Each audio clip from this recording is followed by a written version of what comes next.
Still Christmas.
So, welcome back this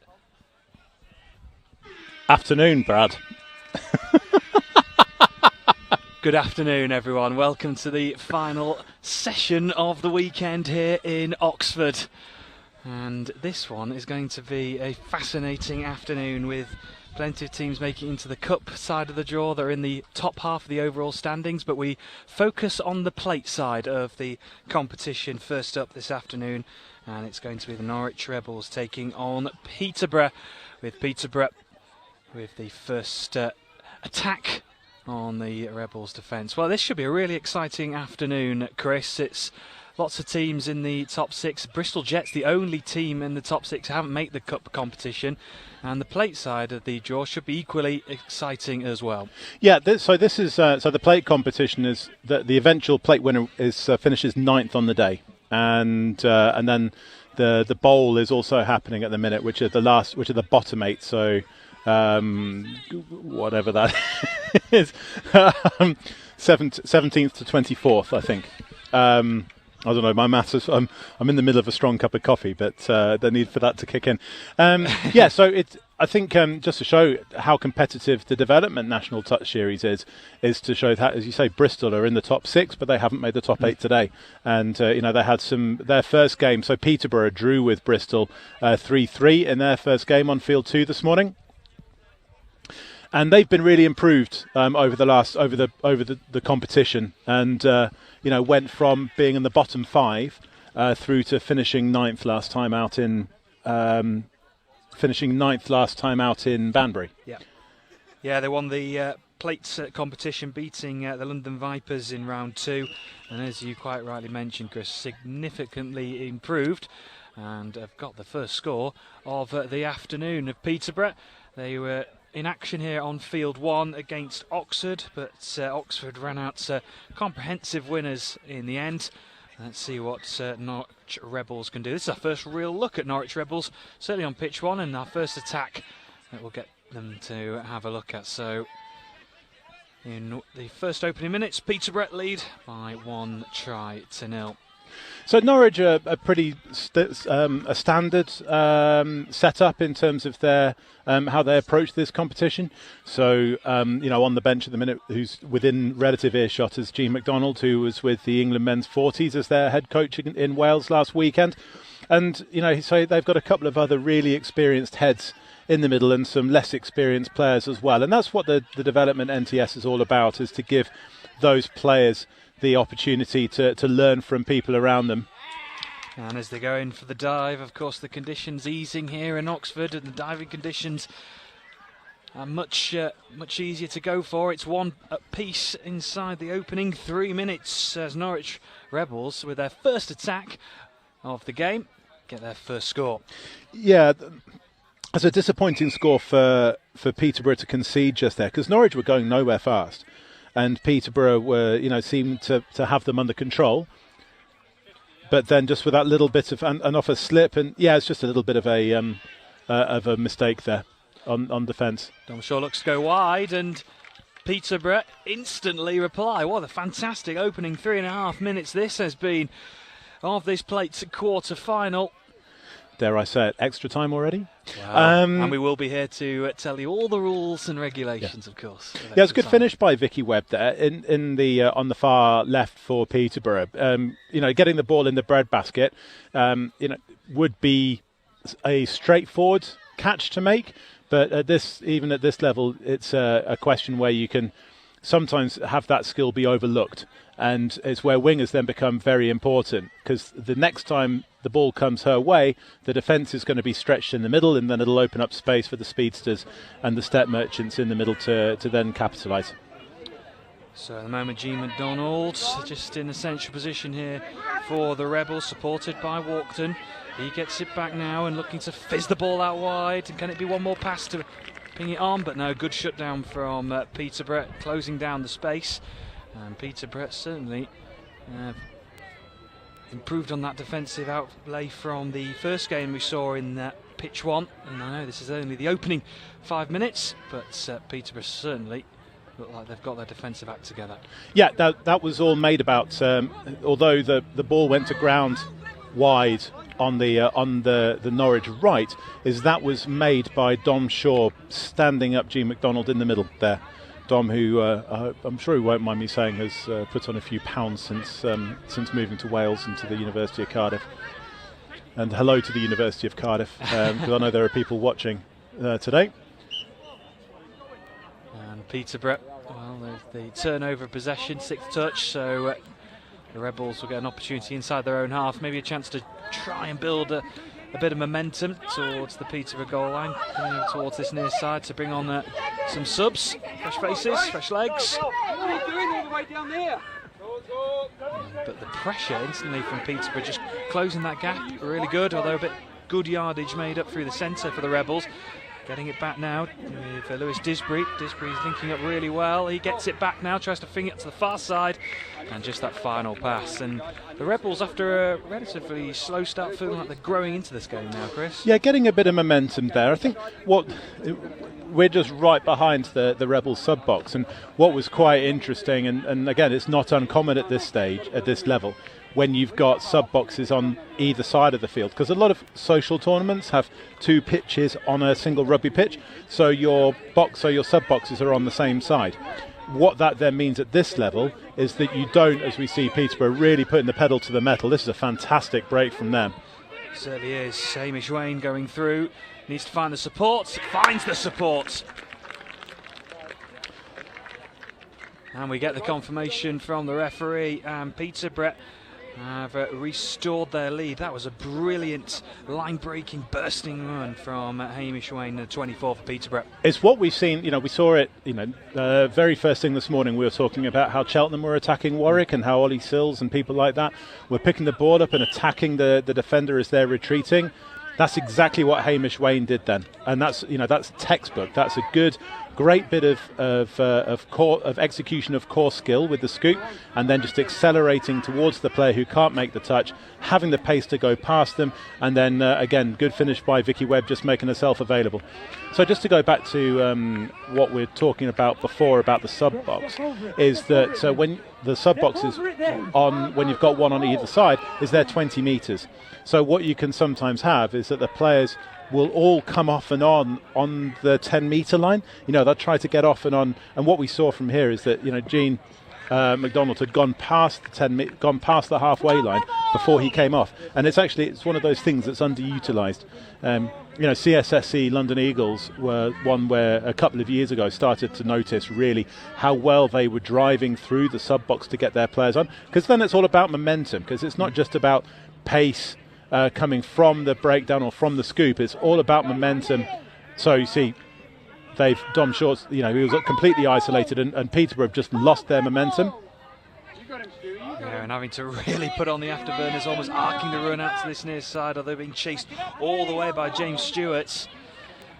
And again, quite rightly mentioned there, Chris, they've just sort of lost that grasp and that momentum of that attack, and they've been put under good pressure here from the Norwich Rebels deep inside the Peterborough half, and it's going to take something special to try and break out of their own half. And already there you go, the 6th touch, and haven't even left their half yet.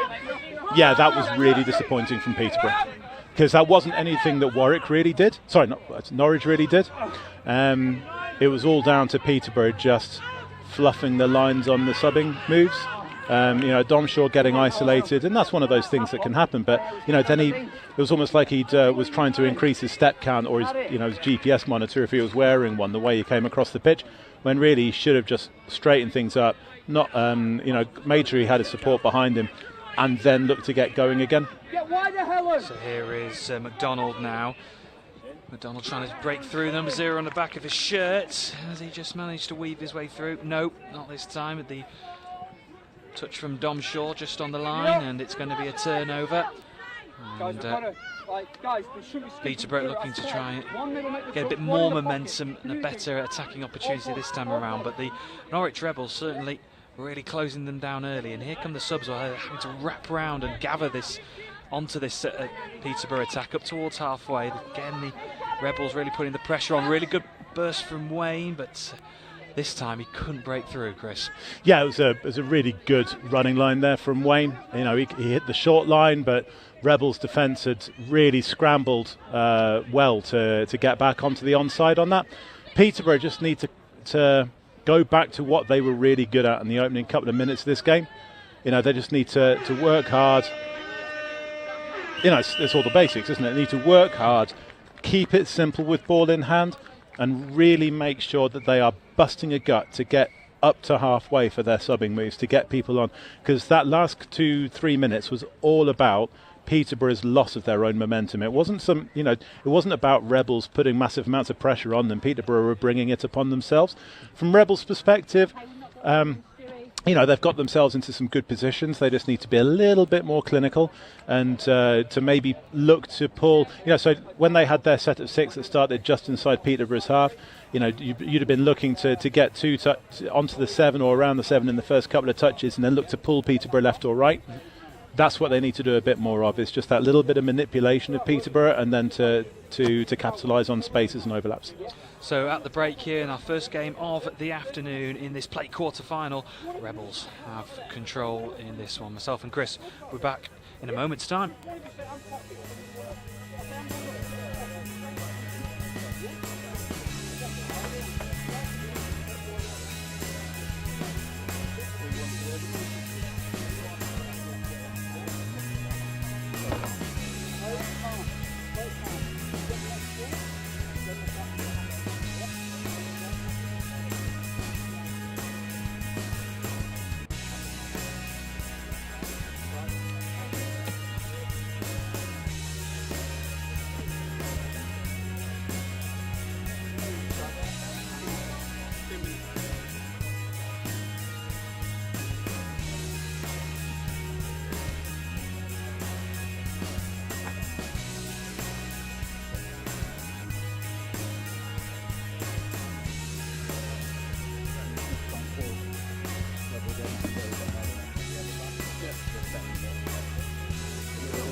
So we're just about to get back underway here, the first game of the afternoon. It's the knockout stages, it's the business end of the Development National Touch Series and the overall standings, not just for the day's play as well. And it is Norwich Rebels taking on Peterborough. Peterborough with the lead going into the break, and there goes the hooter, and we're back underway. Rebels get the tap off, and already looking to make a solid start to this second half, and what a brilliant burst that was. And the Norwich Rebels already, Lewis Disbury is cut that lead. It is 3-2 to Peterborough, but what a start from Rebels. That must be the quickest score of the day. I think that's the quickest score of the season, let alone of the day, in terms of after the hooter's gone. That's really disappointing, because Peterborough would have been talking about wanting to shut things down. A simple offload over the top, and all of a sudden the sun's come out, which is going to make that, this pitch will dry very quickly, and so that's really making the most of that. And Peterborough will be massively disappointed, because that's one of those tries that you just should have been preventing. What a start for the Rebels in this second half. Now, can Peterborough respond? We've seen plenty of responses throughout the weekend from conceding tries, and they still have the opportunity here on the 7 metre. Can Peterborough respond? 3-2 on the score, 11 minutes on the clock gone. And just being in the central areas, trying to find an angle. Here's Hamish Wayne, but it was behind and he couldn't really grab onto it properly. And as Chris mentions, it's one of the first times this weekend we've seen the sun bound onto the pitch, and finally we could get some better weather for these players. But here come the Rebels up towards halfway, building with the substitutes on this near side coming on to halfway. Andrew Cayley now involved in this attack alongside Matthew Emerson. Emerson here Building the yards through the centre. Cayley looks to take it from him. Emerson with a block is there from Peterborough. It's going to be a restart here for the Rebels, just only metres away from the Peterborough goal area. Can the Rebels try and force something and get back to 3-3, 12 minutes gone? Here is that man Matthew Emerson, the number 58, with his teammate to his right. Emerson and Cayley combining, playing the ball amongst them two, looking to try and work an angle out wide. Touch comes in, so the Peterborough defence at the moment holding firm. Can they find an angle though? That was really good defence from the Peterborough link there, just to shut that down. Cayley now takes it, looks to try and find that angle, looks to find Emerson. He gets it down, but there's a touch come in the time. The referee's just taking a moment, having a conversation with the assistant. And that's a 6th touch turnover. Fantastic defence from Peterborough's scramble defence on Franco Perticaro there. Oh, and a turnover here though for the Rebels in Peterborough territory. Now this is an opportunity for the Rebels to try and draw level. 7 minutes remaining. Cayley and Emerson right in the heart of things for this Norwich Rebels side. Although just stand still at the moment. Of course, touch is in hand. Can they try and figure out, work out an angle? Cayley goes direct, but he's been blocked out in the centre. Tim Webb got that touch there just on the goal line. Cayley and Emerson again for the Rebels. This Plates quarter-final. First game of the afternoon. Here is Emerson. Does he find the space? Oh, it was Emerson who sort of danced his way through, but it was a vital touch just on the line. Emerson, Cayley linking up again. It seems to be them leading the charge. Have they found that angle? Referee just wanted to confirm. He does. And the Rebels, it's 3-3. Yeah, that's just just before half time or just into half time, I was saying that Norwich should be looking to pull the Peterborough defence left and right. Exhibit A, my lad. That's exactly what that's done. That's just been created by a bit of a couple of quick plays off the floor, and then you've had players going right, then going left, and then Peterborough just haven't shifted with that, and you've ended up with a bit of an overlap, which has then created the space in the middle to exploit. And so well done by Norwich, and all of a sudden we've got a tied ball game with 5 to play. There will be more scores, but it's whether the tie stays all the way until full time. Of course, coming into the afternoon, these knockout games, the placing matches, will have the extra time, and if it does come down to that, we'll explain you through it and we'll guide you through that extra time if required. But the Rebels, on the moment, are on charge, and they are looking to try and turn this game around. They were 3-1 down at the break. It's 3-3 now. There's fresh faces now. Come on, Lewis Disbury is now in the heart of things. He's joined by Cal McFadden. McFadden now takes it, the red cap on. Chance here for Disbury, looking to go through, but it's stopped on the line. 6th touch, turnover for Peterborough. This game is really end-to-end stuff. It's what the knockout stages are all about. The team's trying to finish as high as possible. Of course, at the moment, in the top of the overall standings, we've got the Cheltenham Tigers, but we'll get to that in our next game as the Cup final quarter-finals will get underway. But the Plate is, at the moment, on a knife edge in this quarter-final at least.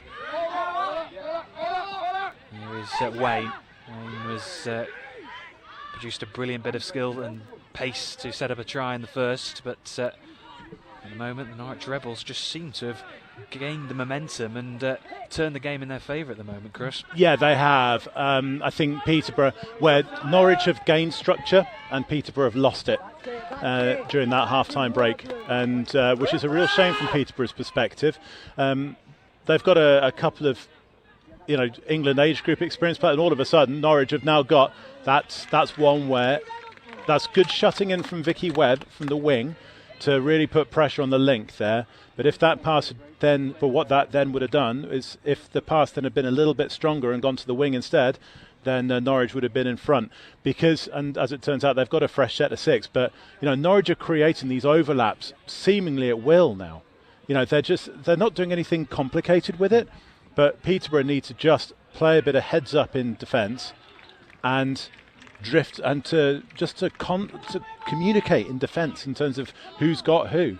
Again, this is not complicated stuff. They're not being undone by really big running lines here. But Norwich, as we saw with Cheltenham again first thing this morning, are doing simple things a lot better in this half than they were in the previous half. Stewart looks to go left. Have they got it down in time? No, touch comes in.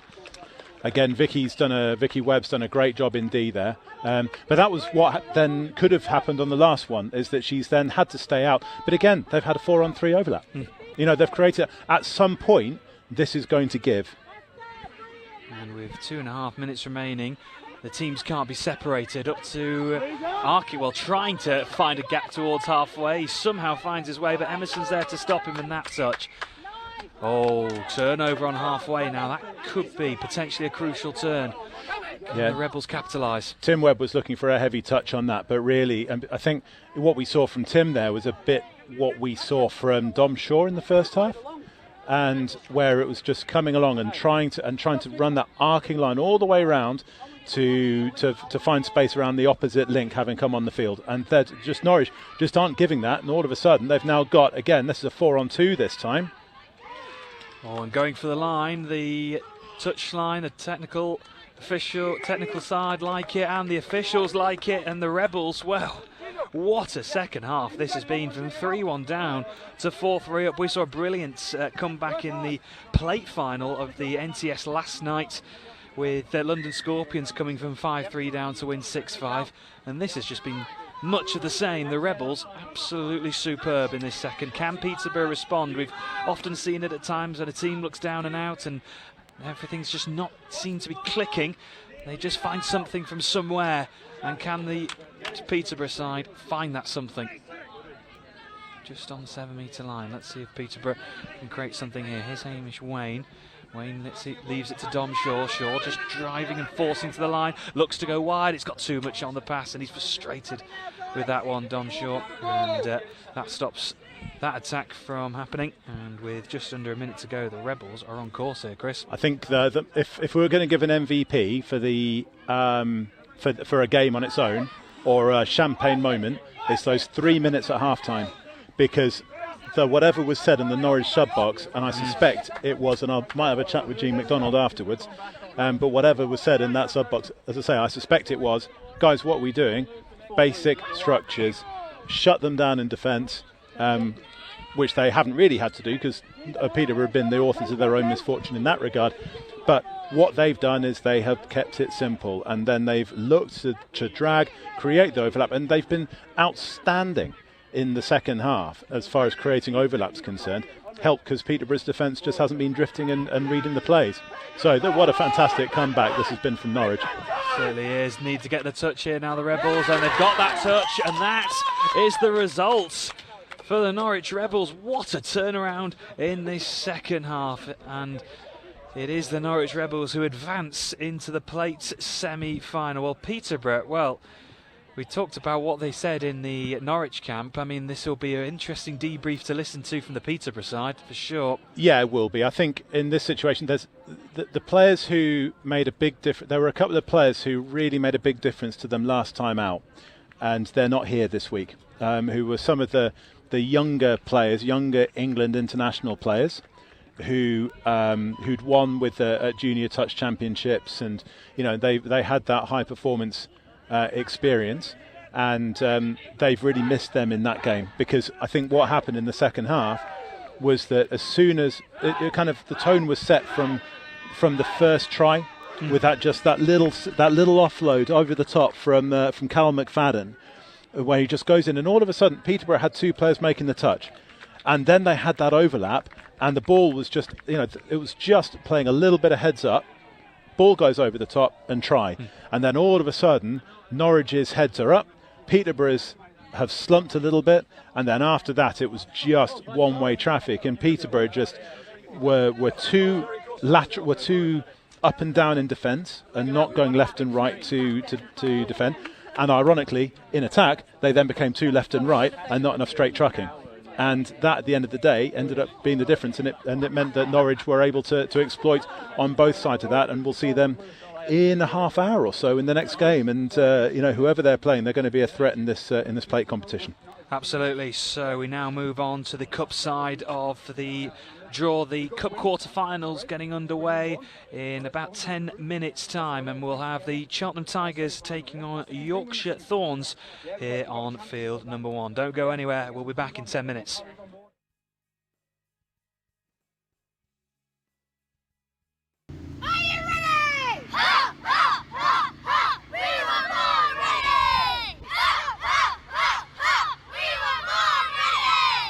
So Alan Reid, our Schools Development Officer, arranged a touch session today with the children from St Joseph's School here in Branksome. We started with about 20 children today between the ages of 7 and 11. We don't normally have that mix from year 2 to year 6, which is what we had today.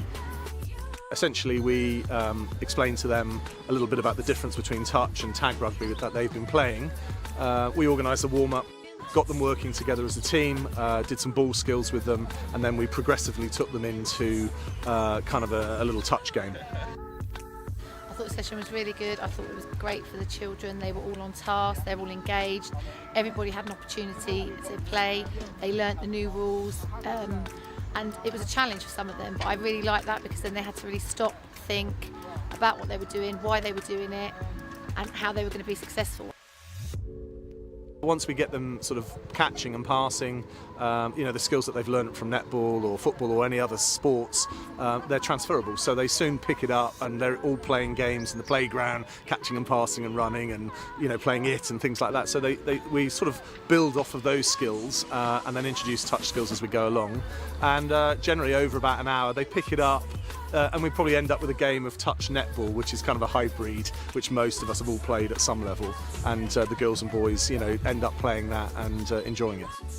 In the touch game, you don't tend to stop players. They don't, in tag, it's tag, the game stops, somebody comes back. It's a lot of dead time, whereas with touch, it seems to be ongoing. They're constantly active.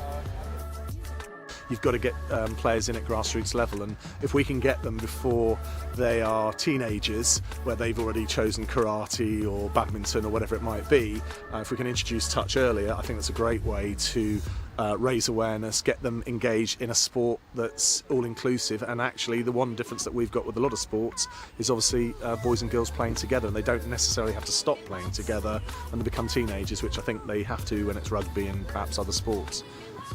I saw the children's reaction to it today. They've really liked it. I've managed to speak to a couple of them, and that's something they said that they'd like to do. So from that aspect, if it's pupil voice, the children want to do it, then I'm all ears, and I would like to continue that. So yeah, we can coach them how to coach, if you like, and so they can play some of the games and take those afterwards into the school sessions. Alternatively, if they're really interested, as we have seen with some of the children, we offer them the option to come to Bournemouth Touch Centre on a Monday night, where they can then plug into our infrastructure there, and we've got 4 kids coaches who run a session from 6:30 through to about 7:30.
So welcome back to live coverage here in Oxford.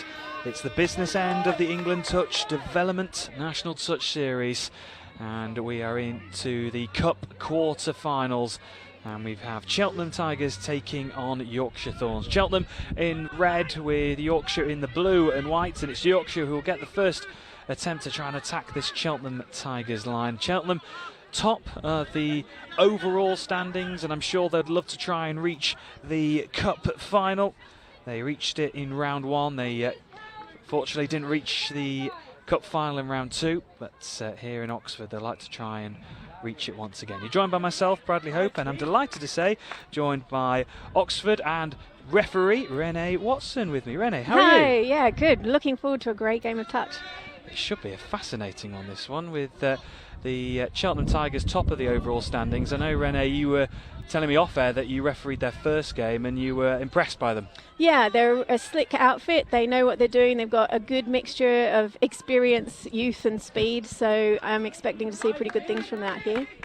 Absolutely, and Cheltenham Tigers, of course, as I mentioned, top of the overall standings. The top 4 will be promoted up to the NTS, the Elite Series, which concluded yesterday, and they'll be wanting to join that top table of touch rugby. The Yorkshire Thorns, though, have proved to be a tricky outfit against the opposition so far throughout the tournament, and they'll be looking to try and potentially cause a upset here. 14th overall in the standings, but at the moment it's going to be a turnover here for the Cheltenham Tigers. That was some really good solid driving out there by Yorkshire Thorns, though. If they keep that up, getting themselves that close to striking distance, then they've got a really good chance of scoring here. Yeah, Manchester with the Cheltenham Tigers coming forward. Bit of space now to try and drive through. Good yardage made up. And can they try and utilise that space being brought forward? And at the moment, it's a turnover here for the Yorkshire Thorns. See the fresh faces coming on, although they're having to wrap around this time, not joining on the momentum, but that high line from the Tigers just suppressing the Yorkshire Thorns at the moment. Yeah, the Cheltenham have really picked up on that first strong drive they did, and they've tightened up their defence there and really kind of clamped them down in their half a lot more. Mind you, they've got a really good opportunity here. Oh, unlucky there.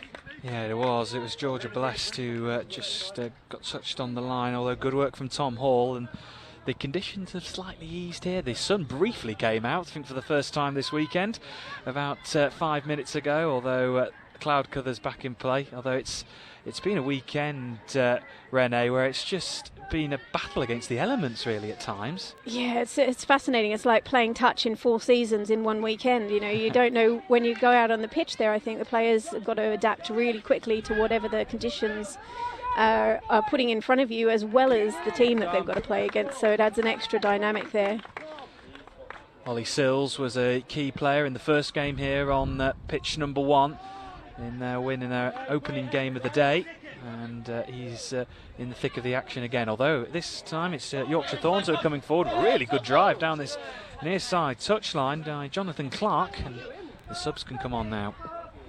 Yeah, that was nearly a breakaway there. I think he was very close to putting a foot out there as well. That was some risky play, but it paid off for the Thorns, got them some great distance, putting them in a great position for a couple of nice strike moves here. Absolutely, and the Thorns just breaking here, although a touch from the Tigers, and it's the Yorkshire Thorns are really putting the pressure on here on Cheltenham Tigers. Yeah, I don't know whether Cheltenham expected this much pressure. I think they probably would have liked to have had a score on the board by now. But Yorkshire's, unlucky, just a bit more width there from that link, and that could have been in for the Thorns there. Well, we're into the final round of the Development Touch Series. We had the final round of the NTS yesterday, and Renee, it's just great to be back playing touch again and having it back here live streamed as well in Banbury and Oxford over the last couple of weekends. Absolutely, it's so great. It's great seeing everyone out here. It's great seeing the touch, and I was reflecting earlier with one of the other women that I sometimes play women's 35s with on when we were first playing DTS. And the standard has just increased so much, and the fact that there's so little difference between the bottom of the NTS and the top of the DTS, I think is real testimony to everything England Touch has been doing over the last couple of years to increase that pipeline of young players coming through. It's really, really exciting to see the improvement in the game. Absolutely. Sealer now with a chance, although coming down to this right side, Marcus Evans, he got a couple of scores in the first game we saw, and he's got another one here, and the Cheltenham Tigers open up the scoring. That was a nice link-up play and a good finish there, Renee. Absolutely. He's a slippery character when he's out there in striking distance of that line. You just do not want to get him at your feet, because he's got a great dive on him, and one of the advantages of the conditions that we've had is that the ground's lovely and slippery, perfect for diving.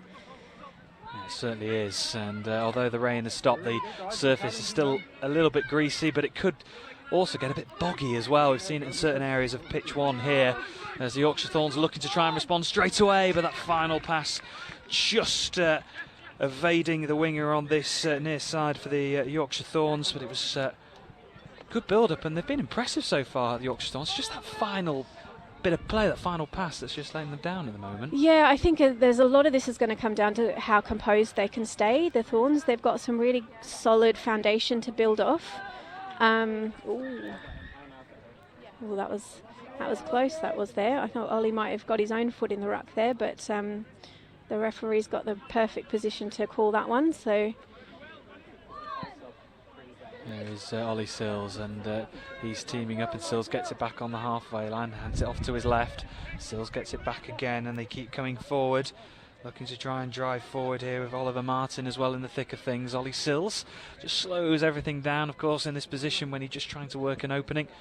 It's a sort of different tactic, different part of the game, this, but they've suddenly built up momentum. Ollie Sills looking to fly it to the left. Oh, that was beautifully done.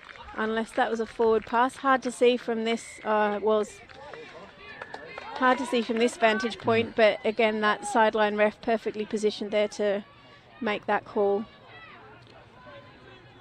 Yeah, the action compared to me and Rene are in our commentary hut is just right at the far side of the field, but the referee's called the forward pass, so it remains only 1 up for the Cheltenham Tigers.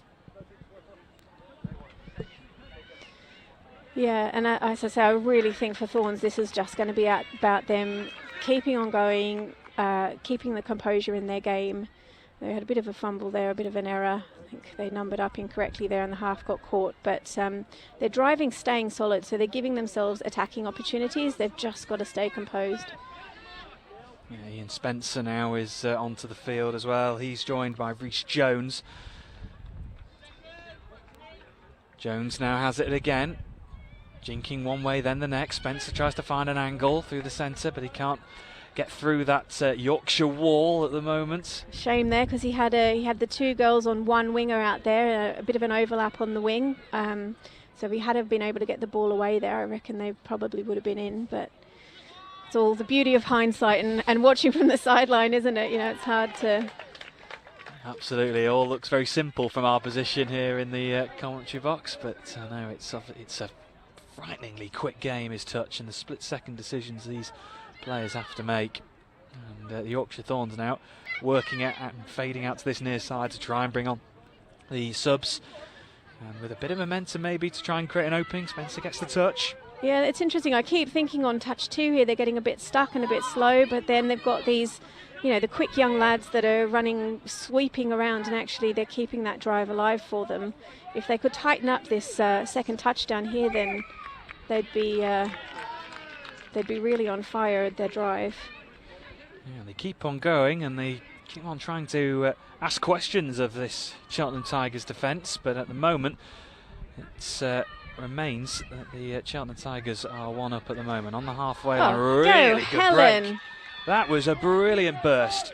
See, this is one of the things I just love about touch. So Helen's another person I've played women's 35s with, and just to be able to have 17, 18-year-olds out on the pitch there, playing with women over 35, and everyone has the chance with strategic thinking about how you're going to position yourself and how you're going to play the game. Anyone can be a threat. Absolutely, and this Cheltenham Tigers side just have so many threats as well, and that is another score for the Cheltenham Tigers, is it?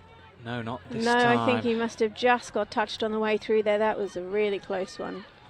It really was. That was tantalisingly close. There goes the hooter then. Final touch of this first half, and it comes to an end, and it's been a really close game, and Yorkshire Thorns are giving Cheltenham Tigers, the leaders overall in the DTS, a real run for their money, and it's going to be a fascinating second half, I think, Renee. Yeah, I think Cheltenham probably would have wanted to have a bit of a bigger lead than that, and maybe thought that they would have done coming out of this first half, but all credit to the Thorns. They have done a brilliant job of holding them out, and some really fierce attack from both sides. Absolutely, and myself and Renee will be back for the second half in a few moments' time.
So we're just about to get back underway here in Oxford. Cheltenham Tigers taking on Yorkshire Thorns in the Cup quarter-final, and Cheltenham Tigers, arguably the favourites coming into this quarter-final.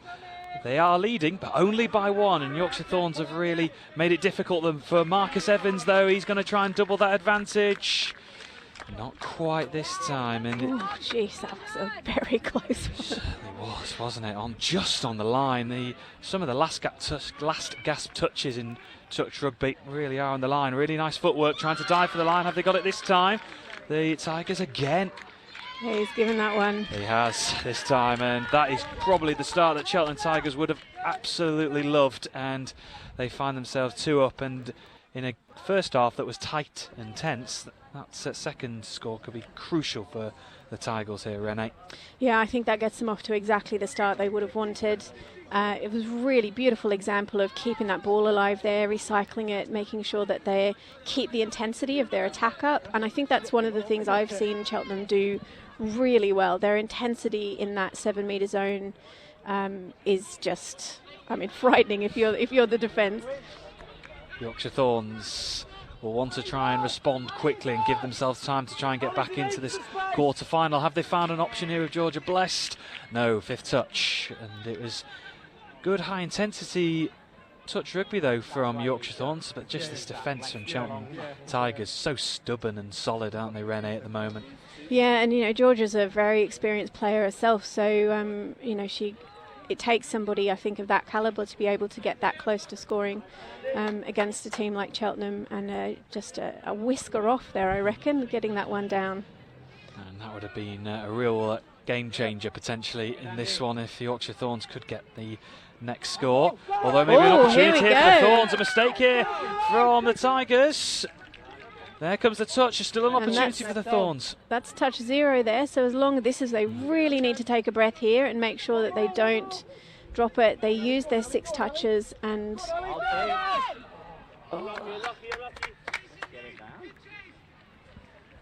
That's what they need. They need to just... They've got a couple of touches in the bag. They've got plenty of opportunity here. Yeah, they certainly do. Peter Strachan's in the centre there, and he's now whisked it off out wide. Oh dear, I think they've just had a bit of a step on a foot there. Maybe something worse than that. Oh, that's not what you want to see. Certainly isn't, and Andrew Middleton just hobbles off. Let's hope that he's okay to continue. Angus Lowe now comes on. Peter Strachan's now in the middle. He gets the touch, and now this is a bit of momentum here for the Yorkshire Thorns. I reckon that might be calling that one down.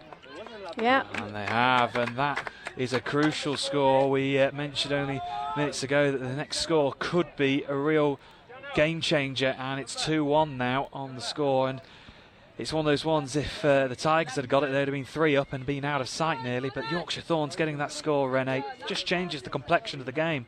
Absolutely, and it'll change their own intensity and their determination in the game as well. That psychological lift, particularly when you're coming into the game as the underdog, that has a huge amount of influence and power. Has he just got it down there, Ollie Sills? Yes, he has.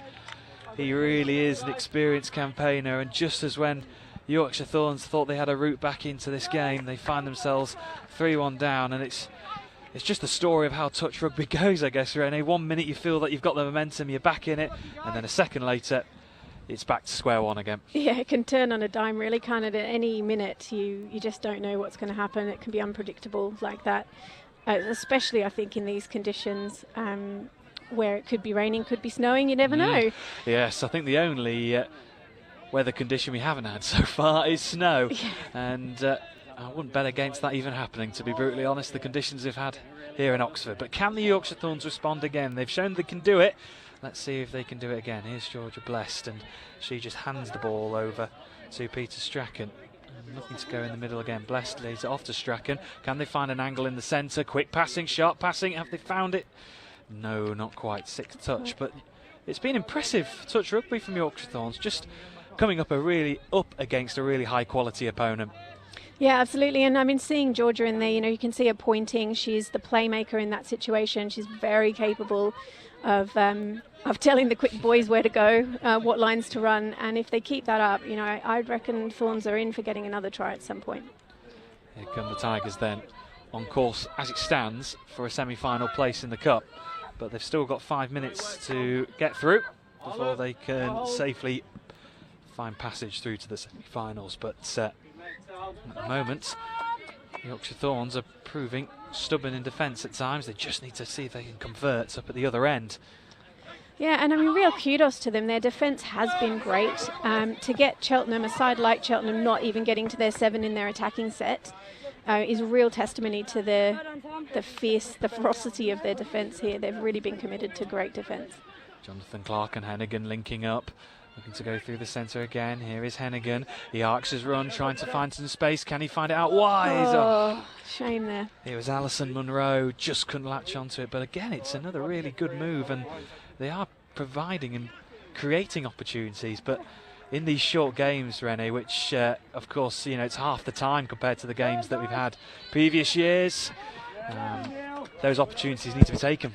Yeah, absolutely, and they also need to be stopped. You could see that Marcus saw an opportunity there, and that was a fabulous diving touch there to keep that score just down to the 2v1.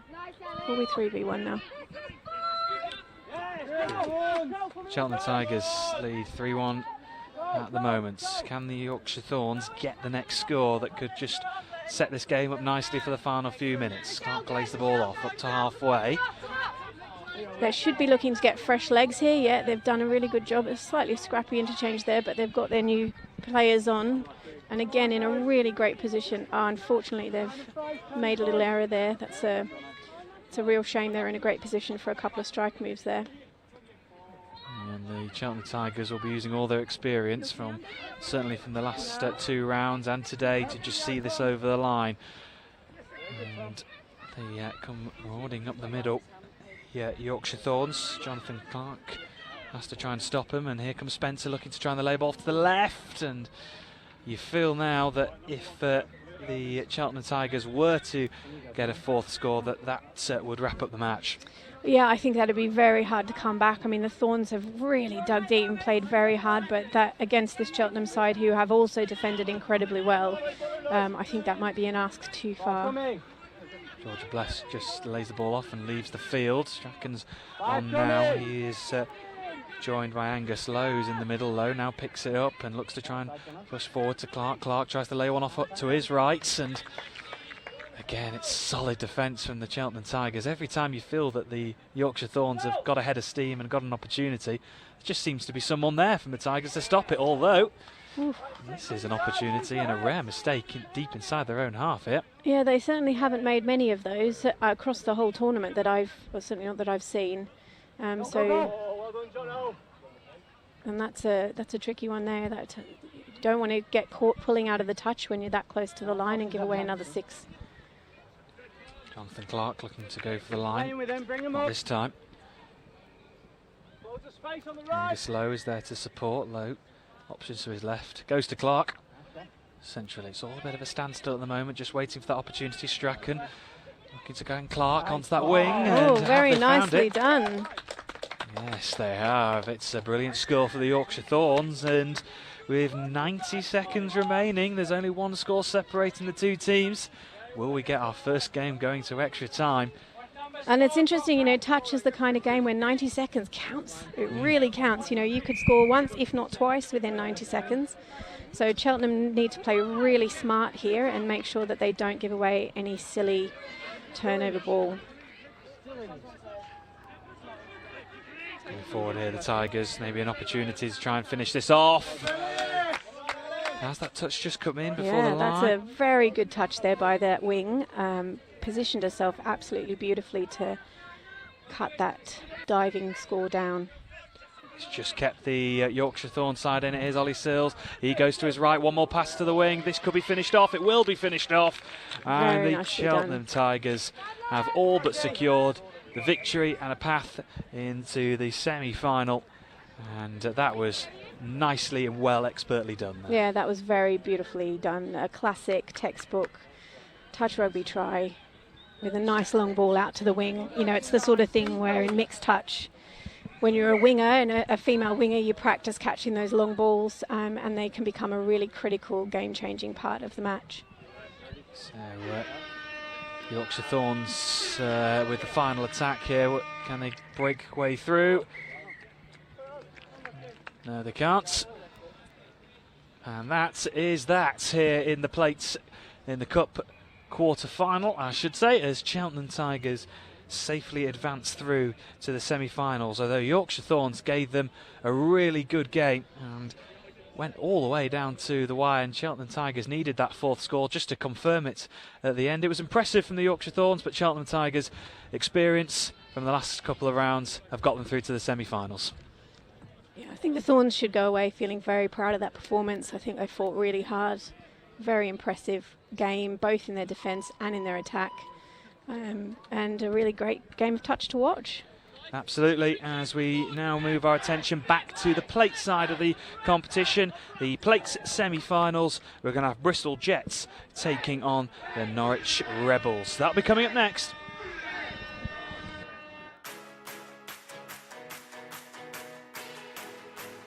It's Monday night, we're at Bournemouth Touch Centre.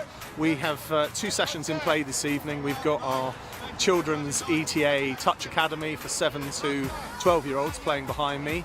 On my left we've got O2 Touch. We coach them sort of 7 key steps of learning how to play touch so that they can actually get playing by the end of the evening. Here at Bournemouth Touch Centre, we're at one of the busiest sports centres in the country, so there's lots and lots of kids clubs here, you know, with hundreds of children playing football and other sports on a Saturday, and we're slowly seeing you know, children come and try touch with us, which is fantastic. I think we've got 13 or 14 children here today. Bournemouth Touch has been great fun, and people have been really helpful at just teaching you what to do. I was new to it just a couple of months ago, and yeah, people have really helped me to improve, so it's been great. We've got about 400 what I call sort of friends of touch on Facebook, 100 active players that are perhaps locally based. We became one of the first 17 clubs in England to actually start promoting the O2 Touch offering. It helped me recover from injury when I did it seriously back in May, and it's just helped me keep fit and helped me keep in touch with rugby, really. A really fabulous, friendly place. There's always a huge amount of people who come down of all ages, and we have a fabulous evening whatever the weather. There's obviously always going to be a competitive element to sport, and there's going to be people that want to develop not only their playing but their you know, refereeing skills and coaching skills, and we laid that on for a good group of people. And there was a hardcore, maybe of about 15, 16 of us that did the coaching courses, the refereeing courses with the ETA and Benny Powell and various others. With that, all the time, we have been sort of feeding the bottom of the pyramid with social touch and being very, very active within the O2 setup. That really is a pathway, it's the feeder into sort of developing touch, and without that feeder you're not going to get the players coming through to play in, you know, so in tournaments or leagues or going on to represent their, you know, their regional teams. Bournemouth Touch Centre is so great because the people who organise it, Alan Reid and Jason Cunningham, have been doing it for nigh on 15 years. So they know what they're doing, they put a lot of time and effort into promoting it. There's new players turning up every week, and of course that makes it more competitive and people enjoy it more because of the competitiveness. This is the camaraderie. Like I said, I first moved here from Bath, and then I met Jace. It's been great with the community. We are one of the most successful touch clubs down here on the south coast. We would love to have you down here at our Bournemouth Touch session. This is Bournemouth Touch Centre.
So you go down over the line.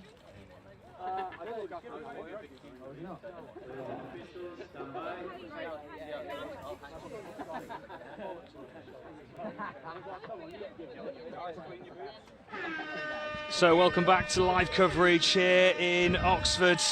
It's the England Touch Development National Touch Series, and we move our attention to the plate semi-finals. Norwich Rebels taking on the Bristol Jets. Joined by myself, Bradley Hope, for this one, and Afe Haisila, who is joining me for this one. Afe, congratulations through to the semi-finals, of course, of the Cheltenham Tigers. Firstly, welcome to the commentary box. Cheers, mate. How's your day been? Yeah, it's been decent, mate. We had a good semi-finals there against the Thorns. They put up their really strong outfit. We played them second round in the third and fourth playoff last time. But they're a really strong outfit, mate. Very good. Well, Norwich Rebels came from behind to beat Peterborough in the quarterfinals, 3-1 down at the break, came to win 4-3, so the Rebels really feel like they have the momentum coming in this one. And Afe, it feels like in touch rugby momentum is not just in the game but through a tournament is the big thing, as the Rebels look to try and take the first score, which they do, and it's G. McDonald for the Rebels who opens up the scoring. But that momentum with the Rebels from that victory in the quarterfinals feels like it's carried them through. Mate, momentum's massive key in tournaments, especially coming from warm-ups as well, like not even games. If you have like a terrible warm-up, going to like a terrible game, you lose that momentum, and then you come against a good team, and then they put 50, like 3-4 tries on you, mate, and you just lose it as a team. And like especially in pool games, like you want that three game advantage going in. Well, Bristol Jets were the only team in the top 6 of the overall standings not to make it into the cup competition. They find themselves in the plate side of things, and they're in the semi-final, and they find themselves 1 down to the Rebels, and they were blistering in the second half against Peterborough, and they've carried this on into this semi-final. Cayley with Emerson linking up. Emerson goes to his left to Cayley through the centre. Can he find an angle? Emerson gets it back, but good pressure here from the Jets. Bit of a fumble, but Emerson still gets it back and looking to work it out to the wing. But again, the good pressure from the Jets on the line and the turnover. And at the moment, the Jets almost just need a chance to breathe and reset at the moment. Sorry, mate, I was getting caught up with their tap off, their strike plays there. And the Jets go over the halfway line and they bring on some fresh substitutions. And I'm guessing, Afe, as the tournament goes on, that role of getting those subs on and getting the fresh legs on with the momentum is even more vital. Oh, mate, big time. Like your roll on plays, mate. Like you screw that up and you lose that momentum, like you said, and you get caught in your backside of the pitch on fifth touch, and then you're on the back foot pretty much, and it opens the other team up to score pretty much. And here come the fresh legs for the Rebels this time. Emerson bursts forward, tries to create some space. It's been brought forward back to halfway. Yeah, we'll go away with that one. And McDonald is going to restart things here for the Rebels. He's joined by Niall Walkden as well. McDonald just gets the touch, and now can they just put the pressure on? Just a bit of stop-start there for the Rebels though on this occasion. Can they try and work something though? Twisting and turning, McDonald through the centre. Sweep up. Inside.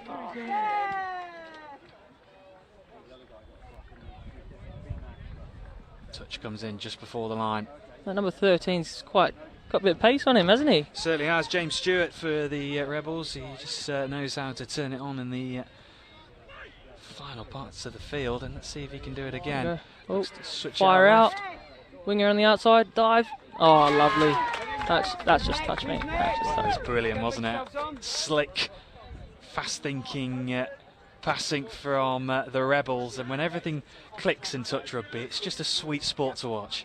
Mate, touch, especially touch in the UK. I've moved over from Australia originally, but touch is growing so big here as well.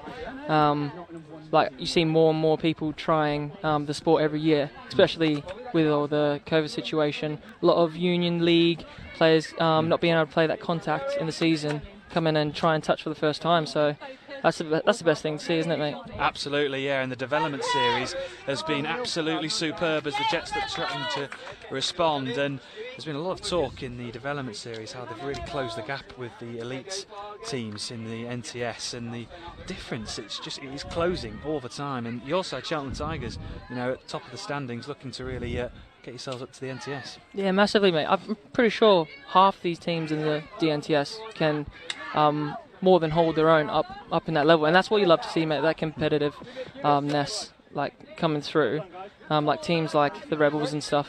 They look like a really strong outfit. Oh, there's a bit of an interception there. It is, and of course with the new rules, with the interception, 0 touches, so they can restart here on the halfway line, just trying to come forward over to that subs box. Although a bit of delay to the subs coming on.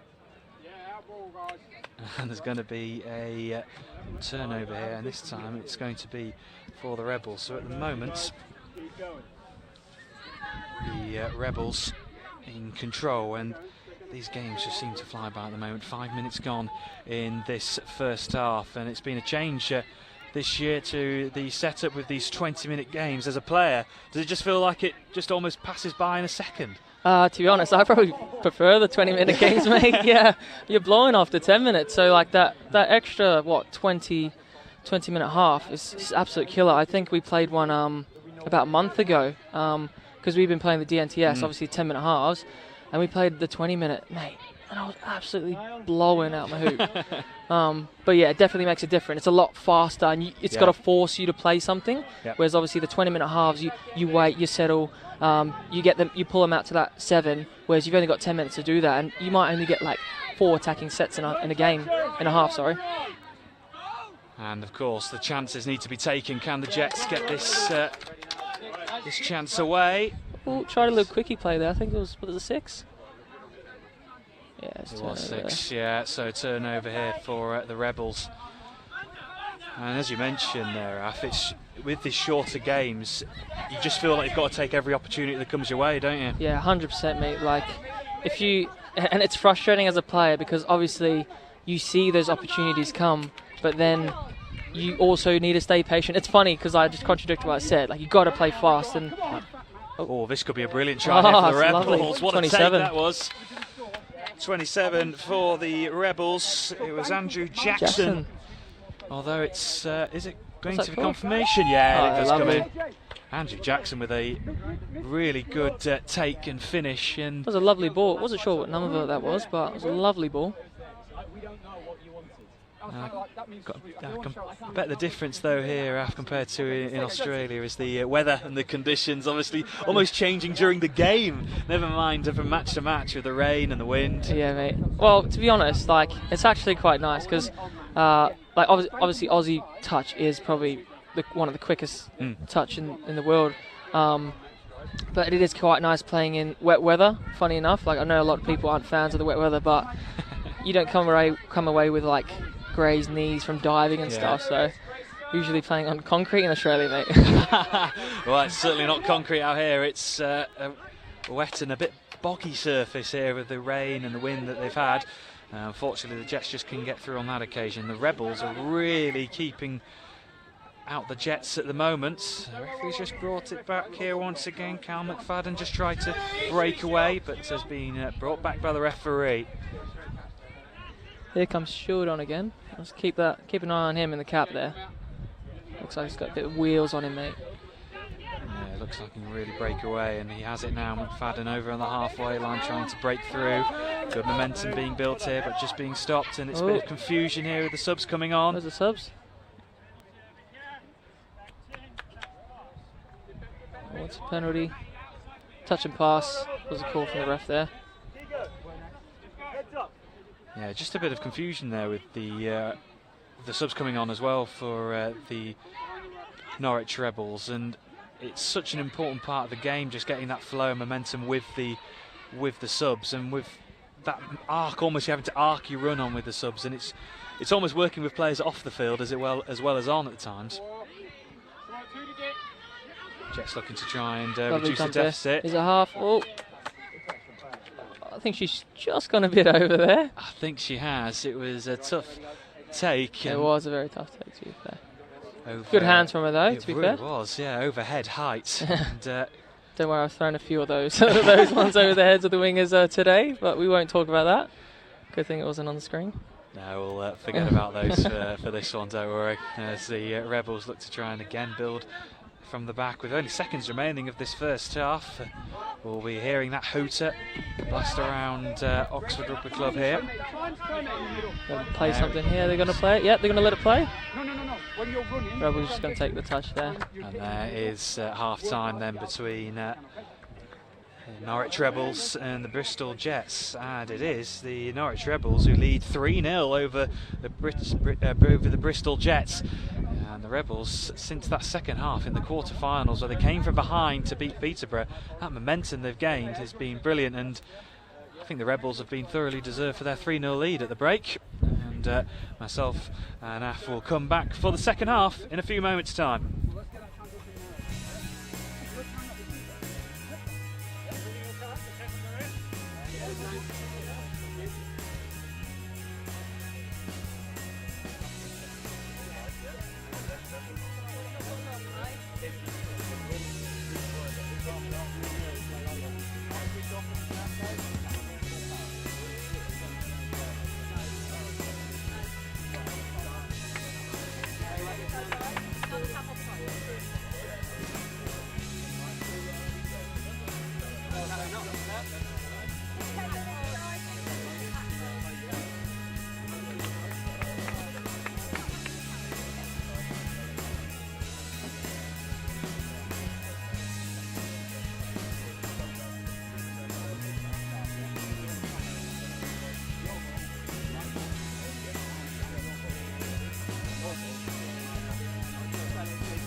So welcome back here to Oxford, the England Touch D&T series, and we're into the plate semi-finals with Norwich Rebels in complete control in that first half. And can they add to that lead? They have. The tap off was good hands, and it was that man that you mentioned in the first half, McFadden, who has got that extra turn of pace. Let's see if he can be the difference in this second half. Looking to set up here. Little quick, oh, he's keeping off sweep. Long ball. Oh, that is That's number 13 again, Jackson, mate. He's having an absolute stormer today, isn't he? He certainly is. He's just creating that space and then making that option over out on the wide. And I guess with the conditions now, with obviously the rain stopping, there's not much wind. You can get those passes out wide now, can't you? No, mate, yeah. Sorry, not Jackson. Stewart. My bad, James, mate. Don't worry, we'll credit him now, James Stewart, with that. Stewie Jr. says on the back of the jersey, so we'll call him Little Stewie. We'll go with Little Stewie then for this go. second half. And it's 4-0 to the Rebels. They've been brilliant in this game so far. And with the Jets trying to get themselves back into this game. And when you find yourselves in the position, as a team, what do you think? Tactically and mentally, when you're in those positions where maybe 4 down, 5 down, what's the thing you first think of to try and get back into it? First thing, obviously, it's like I said before, it's momentum, like, gives you that lift, but to get that momentum, you gotta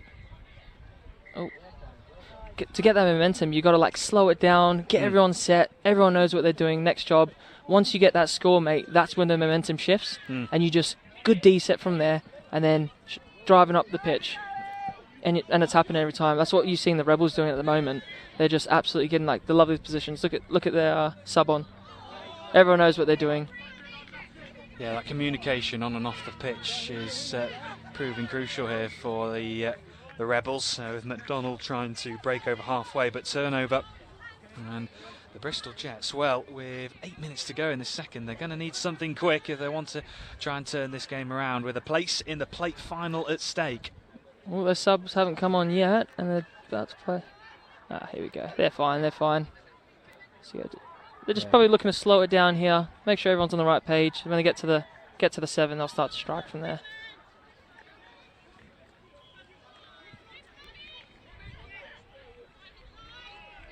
So the Jets just trying to set up the play and trying to get through, but not this time for the Bristol Jets. And a reminder that the Jets were currently 3rd overall in the league standings, and I'm sure they'll be disappointed they can't be involved in the cup side of the competition at the moment. They're heading out in the plate semi-finals. Missing a few players today, the Jets. Rob Grist, mate, absolute lightning feet. He's a really key player for the Jets side. I remember playing him in the first tourney, and he's like the Tasmanian devil, mate. Like, honestly, the guy is an absolute legend. Yeah. Always got so much energy, and I think that's another thing, like having that energy on the pitch, and it comes from like one player and stems off to everyone else. Yeah. But yeah, mate, he's a very good player, and it's unfortunate that they're missing him today.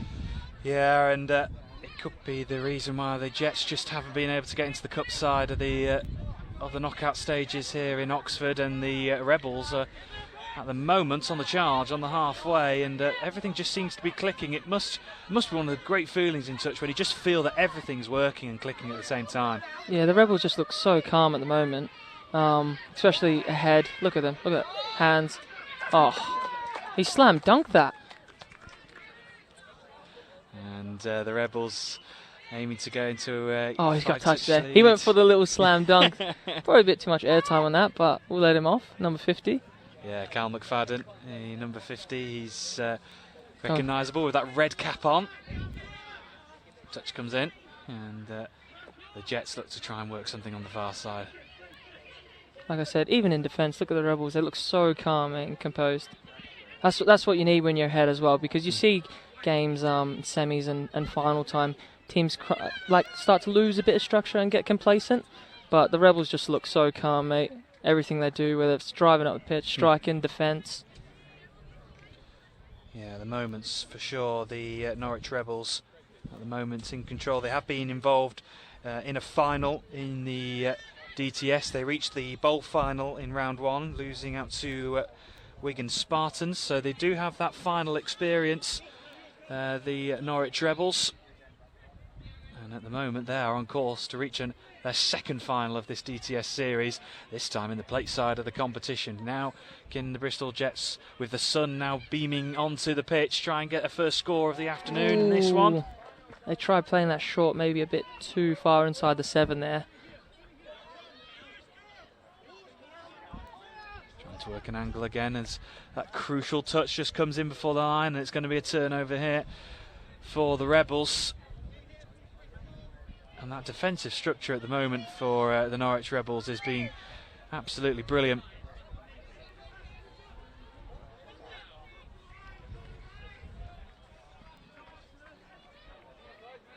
And defensively, the defensive work is almost as a higher priority, I guess, as the attacking work as well, in trying to get forward and progress in tournaments. Yeah, 100%, especially in finals time. You score one, biggest thing you got to do is defend that, because then there's no point of the score, is there? Absolutely. Oh, lovely free flowing hands, yeah. It really is. Emerson and Kaylee linking up. Oh, it was a bit of a hard touch there. Oh, fresh set tier 6, and that's the difficulty with the hard touch, because you look to go and slow down the play a bit, but if you get too physical in there, the refs will call you on that. Emerson and Kaylee Sweeper coming around. Here he is. Stewie boy, long ball. Oh! Not quite this time, but it was another really good piece of play. Rebecca McDonald on this near side just couldn't quite latch on, and it was that man James Stewart in the thick of little things Stewie, again. the boy. Our man of this game so far, as the Jets look to try and respond with just over 3 minutes remaining. Can they work something? Can they find something to get themselves into this game? It's going to take something pretty spectacular. That's unlucky. Just like I said, momentum, little errors like that will creep into the game. I think Rebels just like, especially when they're ahead, nothing drops on them. I haven't really seen anything too out of play, really. Yeah, they do certainly seem composed, the Norwich Rebels, every time they have the opportunity to try and attack. Neil Walkden's now onto the pitch. He's alongside Jean McDonald, the number 0. There he goes, a little scoop from 33. Ball, just unlucky there. Andrew Jackson just trying to latch on to that pass, and a fumble this time from... He looks like he's eating a bit too many Weetabix today from that. There was a lot of power behind that, wasn't there? There certainly was. He really flung that at him with a bit of fizz. Must have been game day. He probably eats 4. He's probably taken about 8 today, hasn't he? Certainly has, yeah. It's been a long weekend for sure. Yeah, definitely had his Weetabix this morning. Here come the Jets. Let's see if they can push forward. Scoop there from number 20. Here we go, hands out. Oh, they'll get 6 again. Bristol Jets. And this fresh set of 6 when you're so close to your opposition goal line. And as a team, how do you approach it when you haven't got that sort of space to push forward? How do you approach it? So well, when we get a fresh set again on the 6, we sort of want to slow it down. Look, oh, lovely dive. Has he got that down? Dive. Let's have the confirmation from the referee. Deliberating with the 2 officials. Ball's down, yeah, he's giving it. The lovely. Jets have great dive. Certainly was back into the game. And sorry, as you were saying, as a team, how do you approach those? Well, you can do it like that, pretty much. Yeah. Or no, it was lovely from him. What we usually look to do is set up a few quickies, test the links, test the mids, see what everyone's saying. Because you have got that fresh 6, so you do have to try it a bit, slow it down, try and bring him up to the 7. And then go from there, because you see a lot of teams trying to fling it around and throw fancy offloads maybe on the first, second. I'm quite guilty of it sometimes myself. I do like a bit of flair, but it doesn't always go to hand. Oh, it's interception here. It is an interception. It's going to be brought back. And that's hard for him. Oh. He hasn't heard the whistle, and it was head down, and away he went. But unfortunately, he's been brought back. Mate, are we watching touch, or are we watching the Olympic men's final? It's been 100 metre there, mate. Superb, wasn't it, there? Head down, sprinting away. And he's having to sort of jog back into position. I think he wishes he hadn't sprint all that way. Sorry, extras on the weekend, mate. Yes. Absolutely. Here come the Jets, with seconds remaining. We'll get that hooter sounding very shortly. I love it when the hooter goes and there's just a bit of razzle-dazzle at the end. Everyone starts playing like Fiji in 7s, don't they? Yes, absolutely. Of course, a lot of here people it comes, here it comes, watch this. Bang, bang. Oh. Are they going to do something special? No, not this time. And it is the Norwich Rebels who advance into the plate final with a comprehensive victory over the Bristol Jets. What a performance that was from the Norwich Rebels, and they advance through to the final half. Very strong side. I think they'll do very well in the finals, especially if they keep the composure like that. Team like that, they're ones to fear a lot. So we'll move on to our next game of the afternoon, which will be the Cup semi-final, which is your team, Cheltenham Tigers versus the Manchester Chargers. Missing out on the warm-up, yeah, sneaky. Yeah, absolutely. Join us in the comment box. The top two in the overall league standings going head-to-head, so that should be a fascinating matchup. So we're going to see Af onto the pitch very shortly. But Af, thank you very much for joining me. Cheers for having me, Brad, mate. Box. Awesome. And we'll move on to the Cup semi-final very shortly.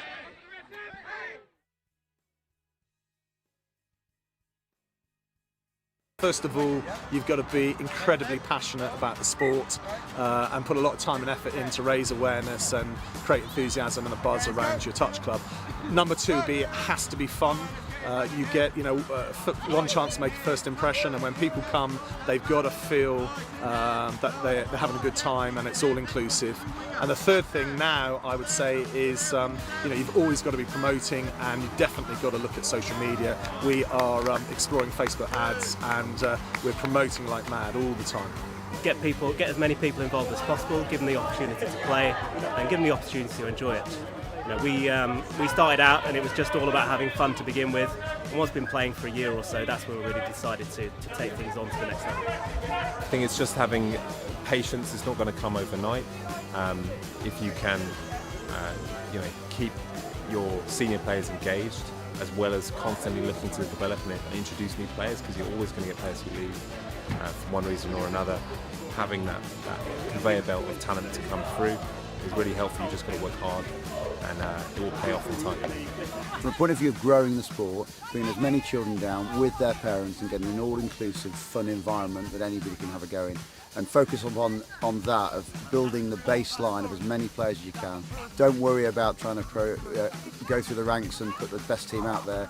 I think build from the base upwards. So I'd say to keep your competitive side and your social side. Don't go too much down one avenue of having solely one or solely the other. With the social side, your performance side always sort of flourishes with this, and also vice versa. It's always good to have the competitive side and part of it knowledge on your social side. Keep the player base interested. It's not all about, right, I want us to get from A to B, and we're going to do it with these steps. We're going to coach this and then this and then that. Keep it a bit fluid. Like, you don't always have to start off with loads and loads of drills to get people into playing touch. I mean, you can just play rugby, netball, something simple. Just get people used to handling a rugby ball. Not everybody has come into this sport playing lots of rugby. They may not have the same hand-eye coordination that others have. Just get everyone onto a level with some more casual games.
So welcome back to live coverage here in Oxford, the England Touch Developments National Touch Series, and we're moving into the business end of the day and of the whole competition.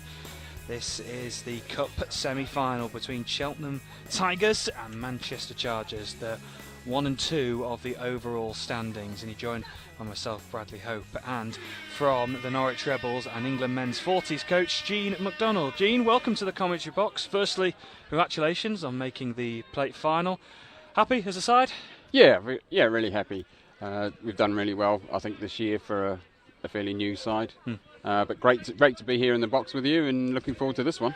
Yeah, it should be a really fascinating clash between these two of the top two sides in the overall standings. Cheltenham Tigers will be wanting to try and reach the cup final. They reached it in round 1. Manchester Chargers reached the cup final in round 2. So these two sides, it should be a really fascinating matchup here, Gene. Yeah, we've got a lot of experience out there. Oh. And here come the Cheltenham Tigers on a fancy roll over from Afe Haisila, who was just in the commentary box with us in the previous game. And here's the Tigers, who get off to the perfect start. And in these short, sharp games, Gene, the first score can be really crucial. Oh, most definitely. Yeah, you always want to be the first one to score in either half. So, yeah, getting that first score, that'll do a lot for Cheltenham. And the Chargers, well, they'll need to respond. Spencer with the first touch, and Chargers look to come again and see if they can break this defence of the Cheltenham Tigers that's been stubborn and solid throughout the DTS series. And can the Chargers break it down? Diving for the line. Touch just coming in. We try this time.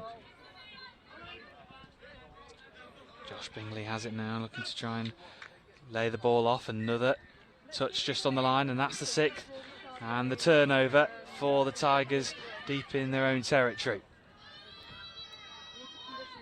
And as the minutes sort of seem to fly by in these games, you almost feel that every opportunity you get as a team, you just need to take. You do. So a penalty there for off the mark. So we'll see if Chargers can put something together here with a full set. Yeah, fresh at a 6. Let's see if they can bring this together. Lois Lowers also plays for Cambridge. Is now on to Chargers. Cropper now lays the ball off. Cropper's in the centre. Fling pass out wide. It's couldn't be taken, and those passes that with the conditions now starting to calm down, you feel like you can play those passes now, I guess. Yeah, definitely. If you've got the long ball, you definitely want to use it in these nice dry conditions. I think Chargers probably just need a bit more patience there. I think they still had a couple of touches. Yeah, and the Cheltenham Tigers over to their subs box. Fresh faces, fresh legs on up towards the halfway, although the Chargers defence really pressing them down. Here's Haisila coming forward, tries to play it to his right, although it's blocked off. And turnover for the Chargers, and already you get the impression, Gene, this is going to be a high-octane, high-intensity game. Yeah, we've got a lot of experience out there, both males and females. So, yeah, neither of these teams are going to give up until the final whistle.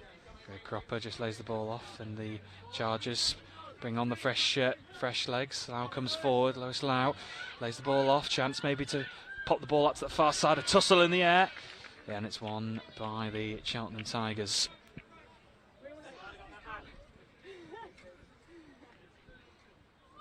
Tigers coming forward on that far side. Fresh faces coming on, but they're having to wrap round. They haven't gathered with the momentum. Up to halfway. Spencer now in the centre.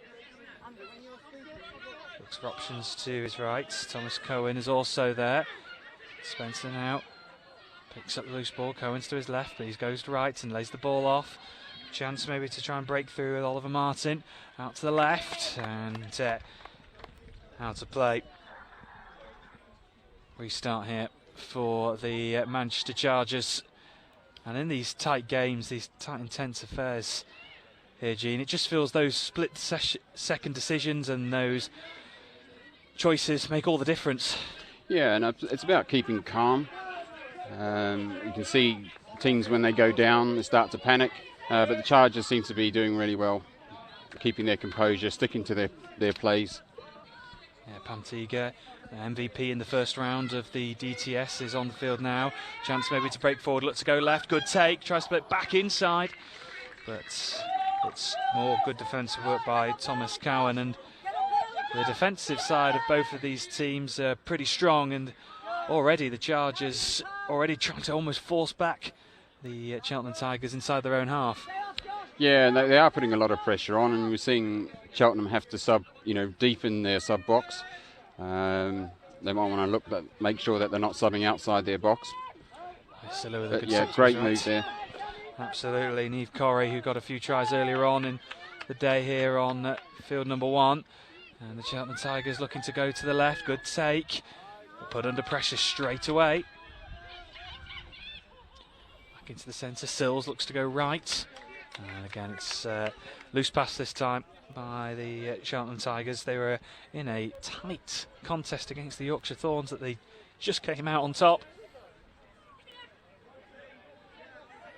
And the Chargers look to try and come from deep up towards halfway.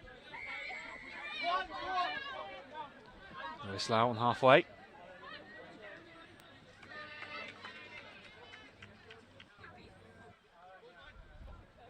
Dropper to his left. He gets it back.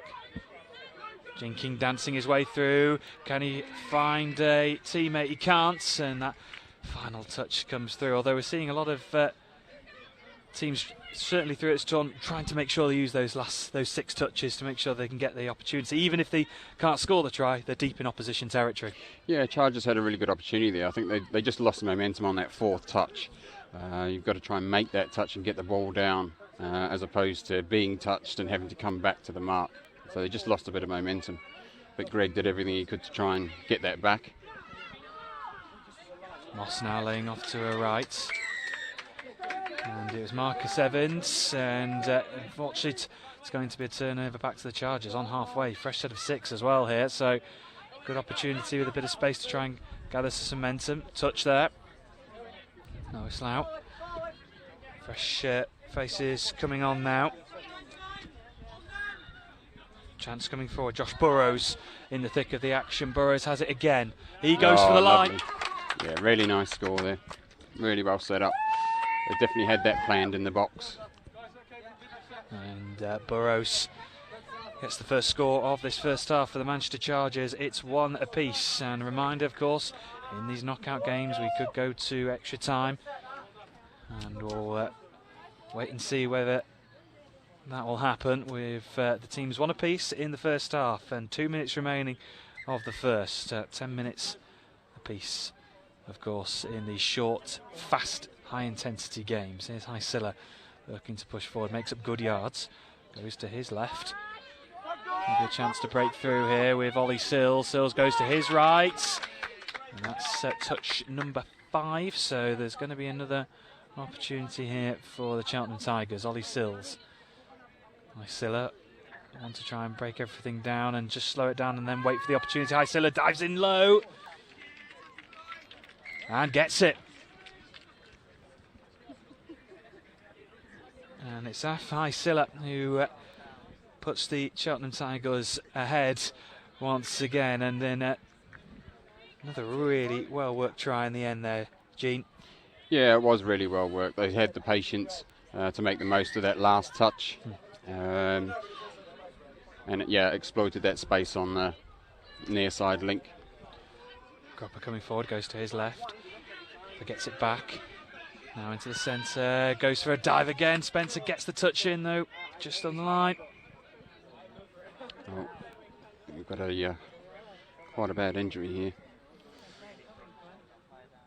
Yeah, but just in the goal area, just looked a nasty one as he went for that diving touch, and we have 2 of the Chargers players coming onto the field, and we'll make sure. I think he's as he was diving for the score. It's something that we can see, quite often with touch. We get quite a few shoulder injuries from diving, so that's really unlucky. So we're a few seconds away from half time. With it's looks a nasty one here. But back to his feet now.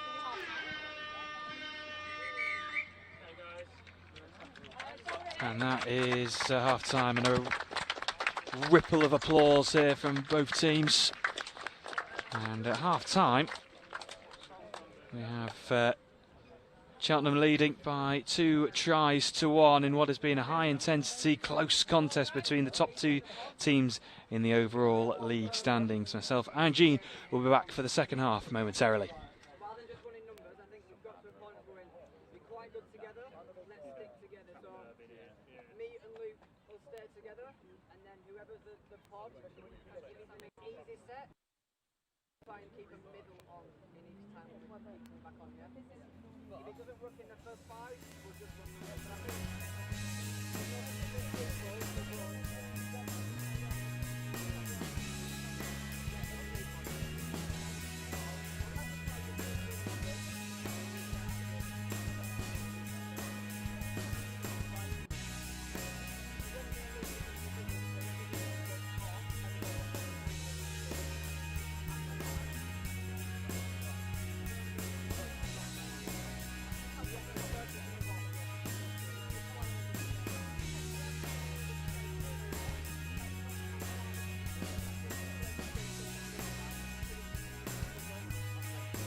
So welcome back to Oxford. The hooter will be sounding in any moment time, and there we go. And it is at the moment the Cheltenham Tigers who lead by 2-1 over the Manchester Chargers in what is a top two in the overall standings fixture.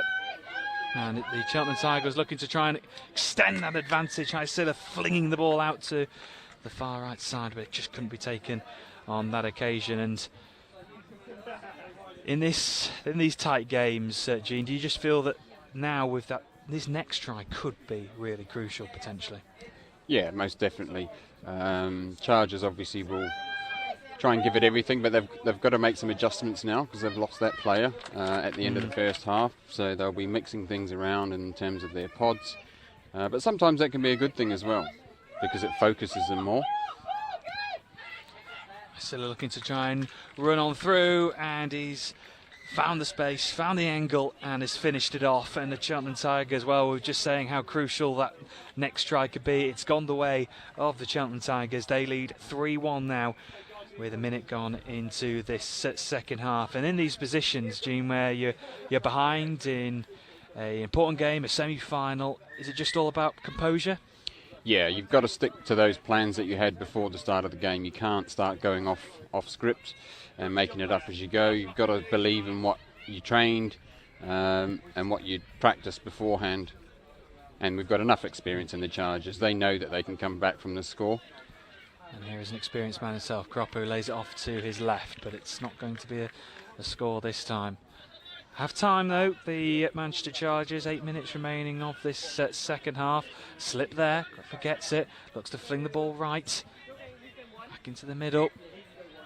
On a turnover here, and with the second half now, and of course needing to find at least 2 scores to send it to extra time, they need to start taking every opportunity they can.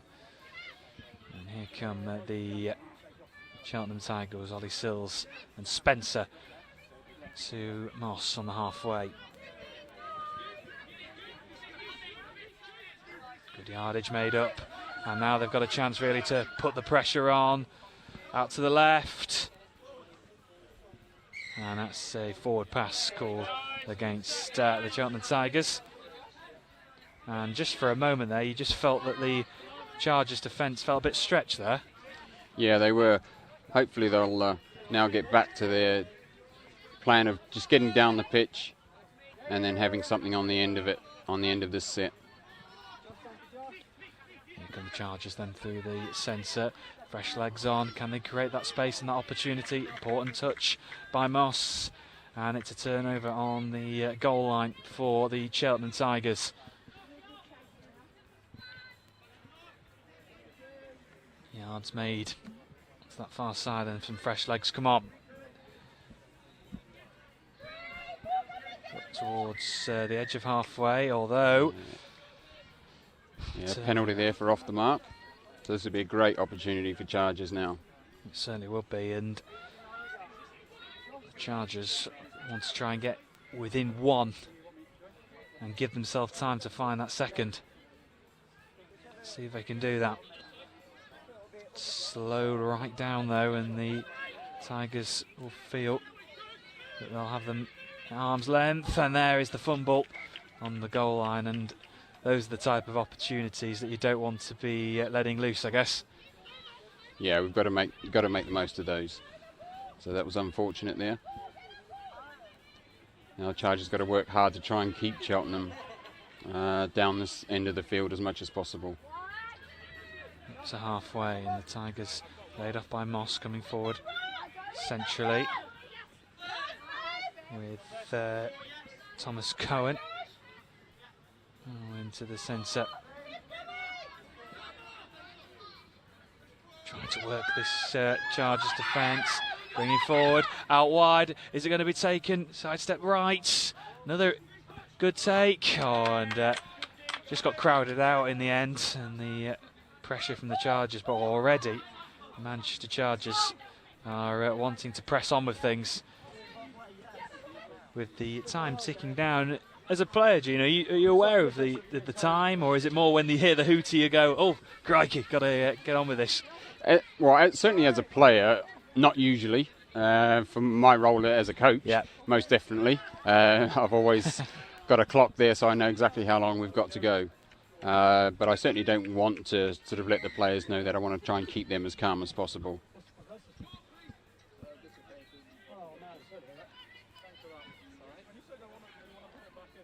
So really important opportunity here for the Chargers. Cropper goes for the line. Touch. Important touch from the Cheltenham Tigers. Just under 5 minutes remaining. Under 5 minutes away from reaching the cup final here in Oxford. Lau opts to go right. Another really important touch, and the defensive work is often celebrated as much as an attacking piece of play. Oh yeah, definitely. And again, from a coach's point of view, you know, for England, my guys will tell you, you know, when they want praise from me as a coach, it comes from their defence. You know, their attack is fantastic, and I expect them to score, but it's their defence that will win us games. Sillett. He gets it back. Moss trying to dance through this time.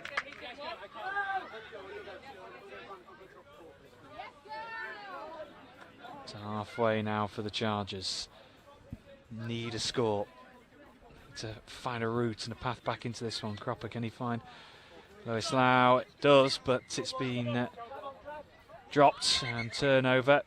And the restart's too quick here for the referee's liking.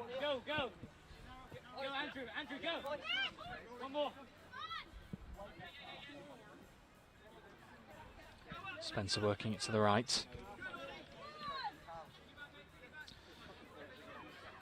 Ollie Martin and Spencer there on the halfway. Yeah, Ian Spencer doing really well. He's doing exactly what the team want him to do. He plays in the England men's 50s and has been around the England setup for a while. So yeah, he's doing a great job. Here is Ollie Sills, looks to his right. Evans passes one more. He's now in charge. Looking for Ollie Sills.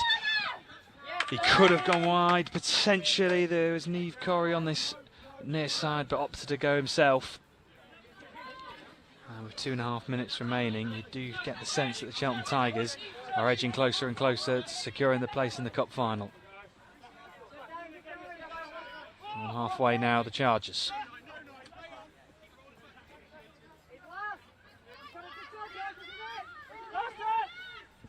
Trying to work an angle, and have found the angle. Does the touch come in? What a brilliant touch that was. Saving touch in the end. Yeah, that was great defence from Cheltenham. That desperation to try and hold Chargers out. And that's exactly what you want to see on defence. Yeah, high intensity work rate with under 2 minutes to go on our clock before the end of this pulsating semi-final between the top two teams in the league standings. And at the moment, the Cheltenham Tigers are on course for the final and to confirm as the overall winners. And this is Niamh Corrie. She just had to be stopped in her tracks. Touch comes in. And Atwood, Isilla, fifth touch, looking to go wide. Great take, but the touch just comes in. Yeah, it's a great long ball, but great touch by the winger out there, Julia. And the Chargers now, well, they'll definitely need a score now. And it's gone the opposite way, and the Cheltenham Tigers, fresh set of 6. And as a coach now, what would you be saying then, Gene? A minute to go, 3-1 up. Yeah, they just got to look after the ball, get through the sets, so all 6 touches. You know, there's no need for them to try and score early in the touch count. They've got to take their time and keep the ball. Good touch, but the seconds have been eaten up there by Isilla. Now into the centre, Ryan Atwood. Atwood with the option maybe to go short. Does go short. Touch just on the line. But again, almost as importantly, the seconds are being eaten up there. They are indeed. And also, the Tigers have possession of the ball once again. Yeah, I think this is the final touch. So, final touch, turnover. And there goes the hooter. So, final piece of play here. And there is the touch, and there is the full-time whistle, and it's Cheltenham Tigers who advance through to the cup final. They reached it in round 1, they won it in round 1, they are through in the final round of games in the Development Touch series. And Manchester Chargers just come up short in the semi-final. Yeah, great performance from Cheltenham, real team performance. Yes, they've got a few sort of superstar players in there, but everyone did their job, got the momentum, good clean roll balls. Yeah, really well played by Cheltenham, fully deserving of that. And our next game will be our first of 3 finals, and Gene will be getting himself ready, prepared mentally, physically for Horsham Tigers taking on the Norwich Rebels. That'll be coming up next. That'll be our first final of 3 coming up on Field 1. Gene, thank you very much for joining me. Thanks for having me. Commentary box, and we'll see you in around 10 minutes' time. Thanks.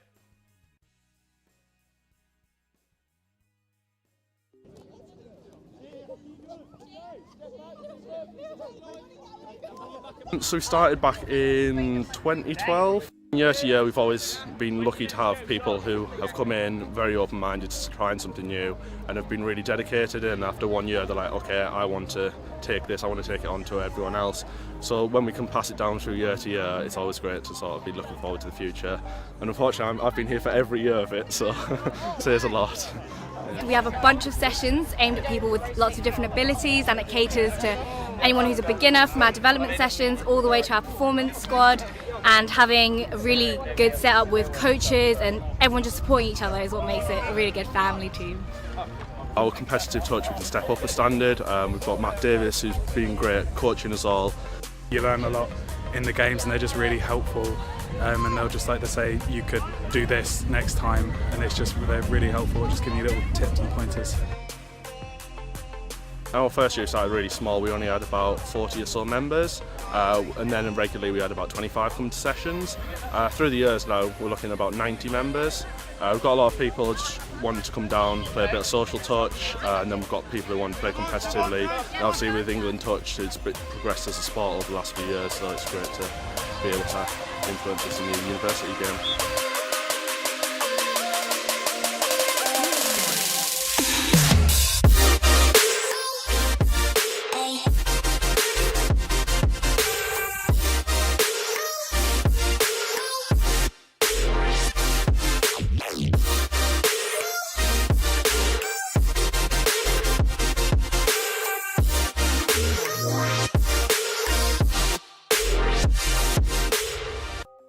Actually, when I was looking at universities, I was always focusing on touch, and rugby union were a big part of which university I was choosing because it's such a huge part of my life. I've been playing for nearly 11 years now.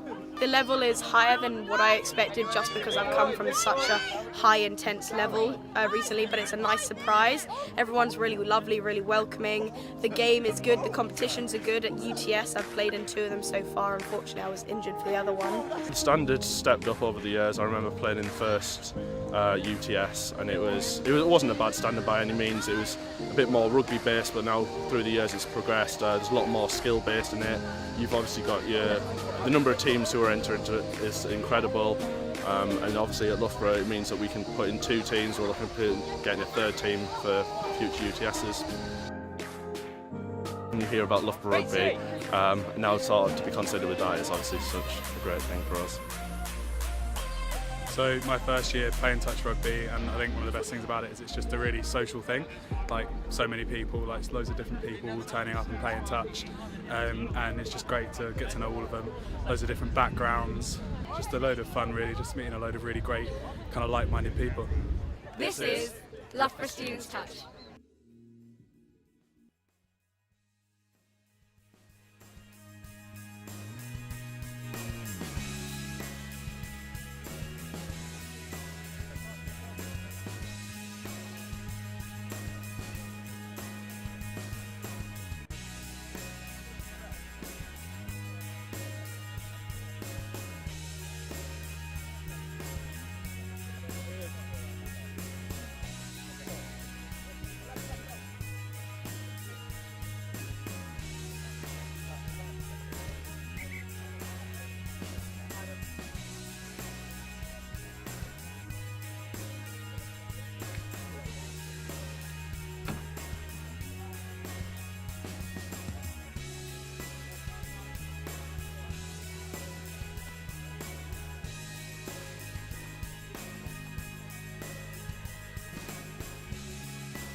So welcome back here to Oxford, the England Touch DNT series. It's our first final of 3. It's the plate final between Horsham Tigers and the Norwich Rebels.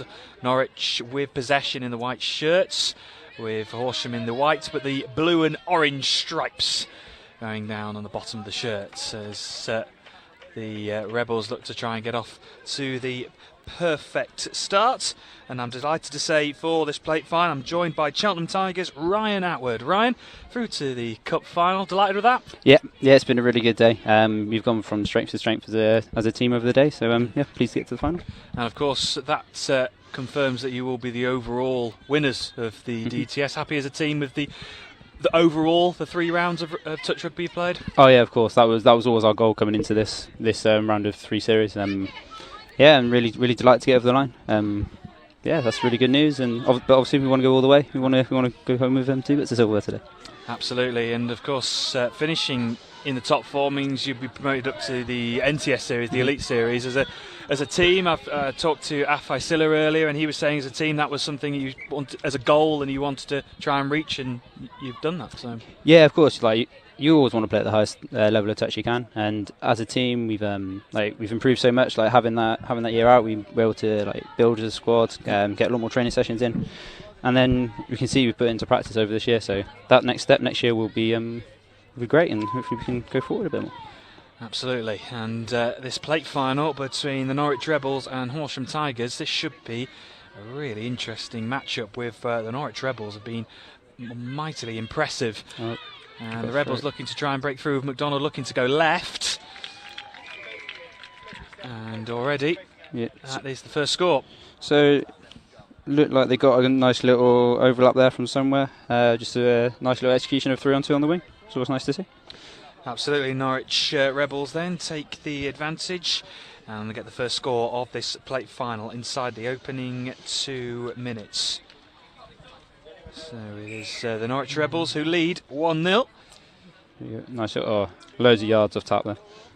Nice little check off, just round the one shooter. Oh, he's still going. Trying to work the angle and try and find some more yards as well. Yeah, they're dragging out for 32 here. So he's fed the wrap, look for the long ball, winding up. A few steps. Oh, he's found a gap. Decision. Let's have the confirmation from the ref. What are they giving? Oh, play the touch. Oh, nice little bit of footwork. Just coming back against that. Defence chasing one way, chasing the other. It's usually going to be a hole. So. And Horsham looking to try and level up this scoreline. Ball out to the wide, out to the wing. Just couldn't be reached for Sally Redman on this near side. So turnover here for the Norwich Rebels. And it was Cal McFadden who played a key part in that semi-final win. And he's back out onto the pitch now, and he's trying to make up the yards as the fresh legs come on, and especially as I can imagine as the day rolls on and the more games you play, you want to keep those subs fresh and keep coming on and keeping the momentum going. Oh yeah, always. It's start of the day, you always think you can go and drive from your own line. By the time you get to the afternoon, it's get to the box. We've done our job with D out. Let's go again, get someone else attacking. And Horsham looking to try and build from their own half this time up towards the halfway to a central position. Looking to set up a scoop by the looks of it. Yeah, it's a full momentum. Let's get going. Adam Faulkner, really heavy touch. Yeah, so just going into that touch there, he's tried to initiate the touch, but he's gone a bit too aggressive, just pushed the player over. Whenever someone falls on the floor, you're more than likely going to get a decision. And the Rebels have the turnover. Here's Kayleigh, and it goes up towards halfway. Kayleigh gets it back.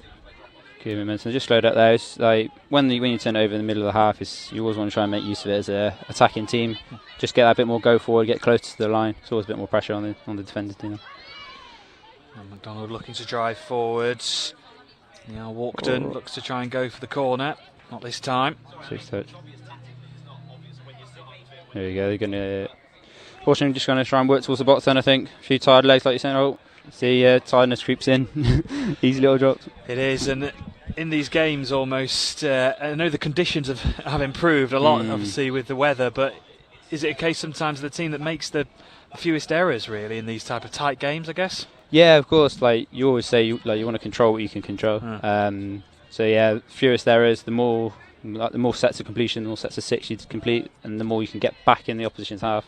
It's obviously a lot harder to score from 60 metres than it is from 10. So. Absolutely. Niall Walkden in the central position here for the Rebels. It's been slowed down completely. Niall Walkden. So yeah, I think just looking to set up some quickie plays. Yeah, so far out there, just out to the link. Good touch from the female link there. She didn't get too drawn in. Can't quite see the number from here. Number 44. Donald looking to go wide. Not quite this time. 6, yeah. So Norwich is using to a little bit, like you were saying.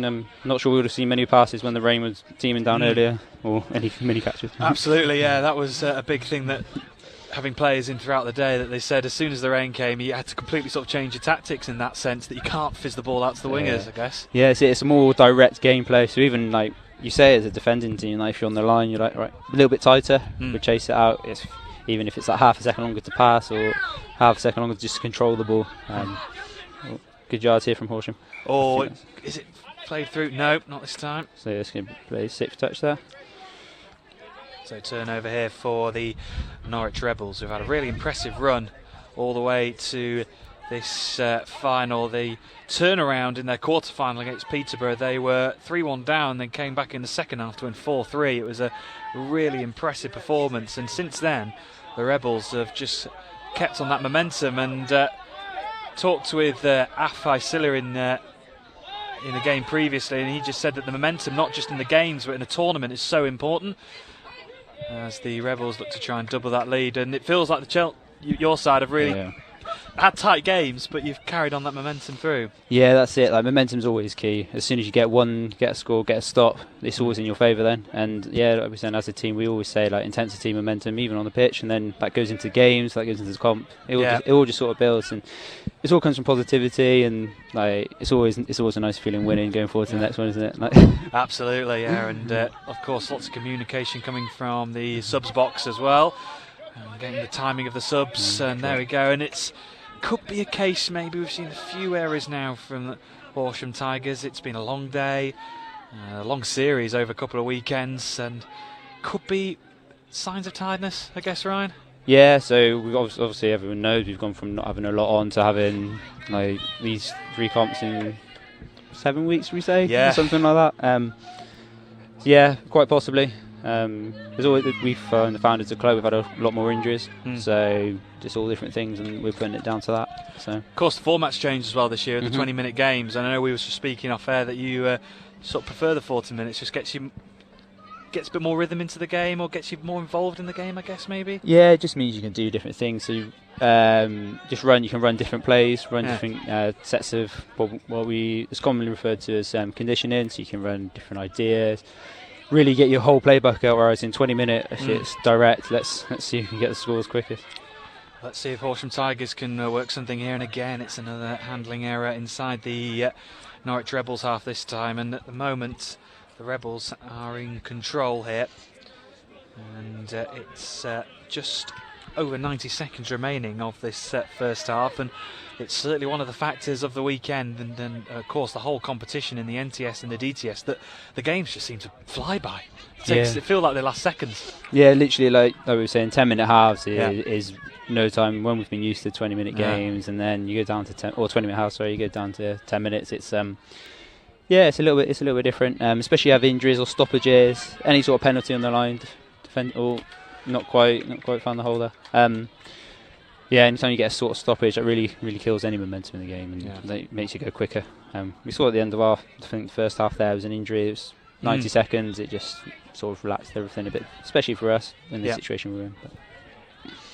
So Gene McDonald was in the thick of things there. He was in the commentary box with us for the previous game, and he was getting ready for this plate final. I said his body took a bit of a toll over a long day, but he's out there battling for the Rebels. He's still working hard. Certainly is, and this is maybe the opportunity for the Horsham Tigers to get level. We've got the score there, yeah.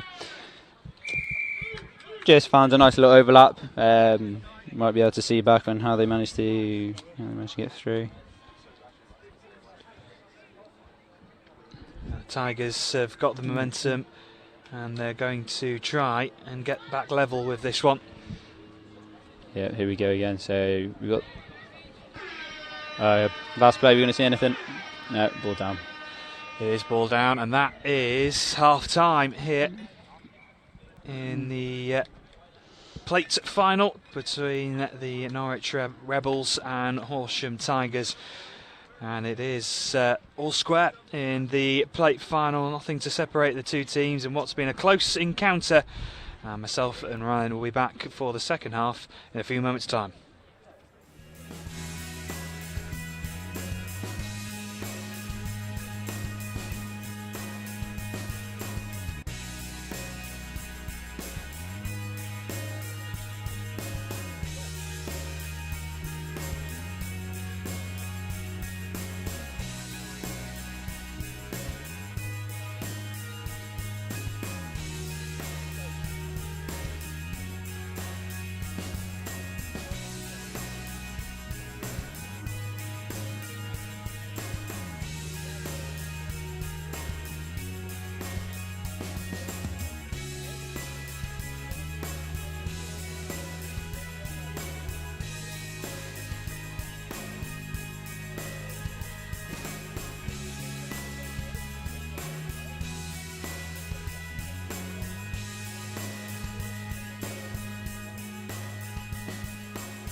So welcome back to live coverage here in Oxford. This is the first of three finals, the plate final between the Norwich Rebels and Horsham Tigers, and it is one apiece on the scoreline. And who is going to break first potentially in this final? Of course, we could go to extra time. We haven't had extra time as of yet here on pitch one over the weekend. Everyone loves a drop off, don't they? They certainly do. It is very entertaining, and for people who haven't seen touch rugby before, if it does go to that point, it's exciting stuff, isn't it, when it gets to the drop off? Yeah, exactly. Like same size pitch, taking a couple of players off. Yeah. So they've changed the format this year. It's for 4-on-4 for 2 minutes. Yeah. And then obviously going down to 3 if that's a level after that, which is good. It adds that bit more excitement level, bit more actual and extra time rather than goal and goal. Yeah. And here come the Norwich Rebels. Here's Emerson looking to try and force the issue, try and get up to halfway. Yeah, so the Norwich pod coming on here, they're just going to try and get some momentum. James Stewart out here feeding back in. He's probably going to look just set to scoop. Yeah, here we go. Open side, back short side. Can you find a hole? Touch comes in on Niall Walkden, although it was a good run there from James Stewart, who sort of applied the afterburners there to try and break through the Horsham defensive line. Yeah, he's gone one way, stepped back the other, tried to get through the gap, and he's not quite come off. He's a really good dive to make the touch in the defence too far. There we go. Horsham trying to do the same. Any sort of momentum going forward. Yeah. It's a tight contest in this final, and it could be that the next score is really crucial in this one, as the already 2 minutes into the second half. Here come Horsham Tigers. Can they find that space out wide? It's a really good take. Can it be finished off? Touch made, I think. What's the ref given? Yeah, touch made in the corner. Really good chase out. It's any sort of scoop, any sort of throw to the wing. It's going to make a winger chase out. And so the Norwich Rebels looking to try and build from their own half, with the subs coming on. And it's, as a team, when you get to these positions in the final, is it adrenaline that almost gets you through, in a sense? Your body feels fatigue, it's the final game mentally. Is it just the adrenaline almost? Yeah, adrenaline and a lot of sugar. Yeah. So any practice weeks you got left, rehydration, anything you can get in your body, and then it's adrenaline. Like I said earlier, everyone wants to be playing the highest level of sport. It's why we play sport. You want to get to those finals, and it's why we play the game. I think it's half there. Absolutely. And the Rebels looking to try and find a way through. And I can imagine on the body, the changes are playing 40 minutes games with a bigger break, and then 20 minutes straight on, it's almost straight on and off. Physically and mentally, that must be a totally different sort of ball game almost. Yeah, exactly. Like, you can't, with the 40-minute games, you have time to really warm down, really get set to go again. Oh, dive the line. Is that going to count? I think touch just comes in the nick of time. Norwich going to their quickie place here, number 50. Carl McFadden. Yeah, so he's just looking, run a quickie play, he's going to fire up again. Ball pass just a bit high there. Yeah, Norwich looks to go to a quickie play on the line. Trying to get those defence title before using that far up option on the outside. Going back to the 20-minute games. Yeah, with the 40-minute games, you can really warm down. Couple hours between games. Get some food on board. With 20 minutes, it's right. Sit down, 10 minutes. Let's get warm. Let's keep loose. You don't want anything to cramp up. And then the quality of warm-up always helps you always to get going. And like you said, mentally you've got to be switched on, switch on and off, and it's always a different team you're then playing. Which gives another dynamic to the shorter format. Absolutely, and Horsham Tigers here on the attack at the moment are being stifled there, being pushed backwards, throw out to the left side. It's isn't claimed, and at the moment defences seem to be winning at the moment, certainly in the second half. Yeah, certainly in a game that's 1-1. We're still at 1-1. That's positives both teams in defence, we'll say. The more we go towards this game, we see some more tiring legs, some more fresh legs coming on from the box, trying to find some holes and get some more scores.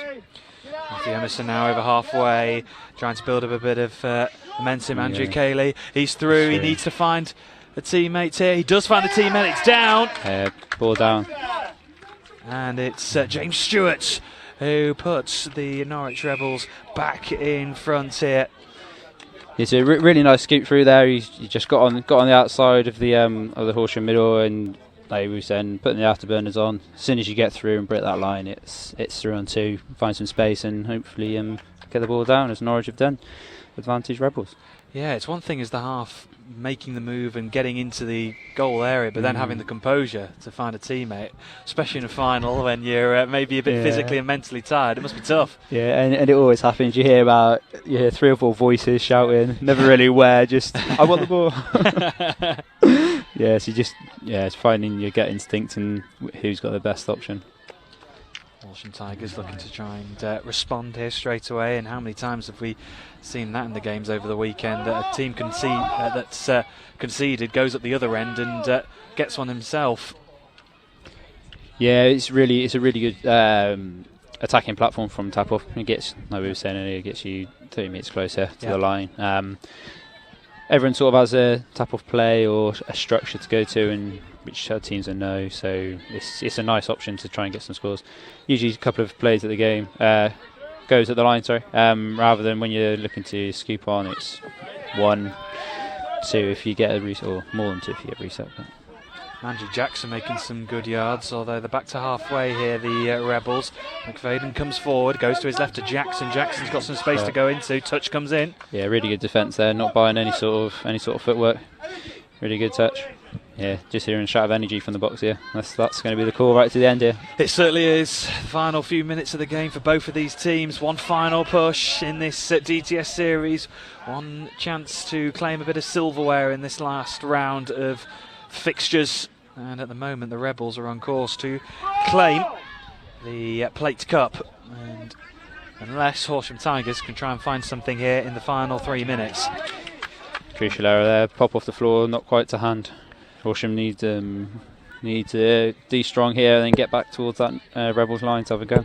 And this is where the concentration almost is into overdrive, I can imagine, in the final few minutes. Yeah, it's like we said, that mentality, the last 5 minutes of a long day, especially when you know you've got to give your all to try and get your team back in the game. Just keep it composed, going through your structures that you've done all day, trying to work something out. Emerson, and just as we were talking about concentration there, Ryan, just almost, I think it almost felt to me that he was almost thinking one step ahead there. And just a loose handling error, but gives the opportunity here for Horsham Tigers to try and get down the pitch, but being stifled inside their own half. Yeah, they've still got a couple of touches to get some momentum, but they need some better passing than that. Here we go. Fifth coming, I think. Get some go forward. Let's go. Here we go. Scoop through the defence. Oh, go on, mate. Is he going to get the touch in on that goal line? Oh, what a touch! How crucial that touch could be when you feel like he's getting away from you. Is it almost it's just desperation, isn't it? Almost at that point. Yeah, as soon as that line's come in, it's a touch. As I say, there's not many times I can chase someone back, but yeah, it must be a great feeling. And the Rebels coming forward a bit of yards now to make forward over halfway line. They come really good work. Really nice yards there. They might get a couple of goes at the line here. Quickie play coming up, I would imagine. Oh no, Scoop. Walton looks to go left. Here is Jackson. Yeah, so just on that, they just didn't really manage to create an overlap.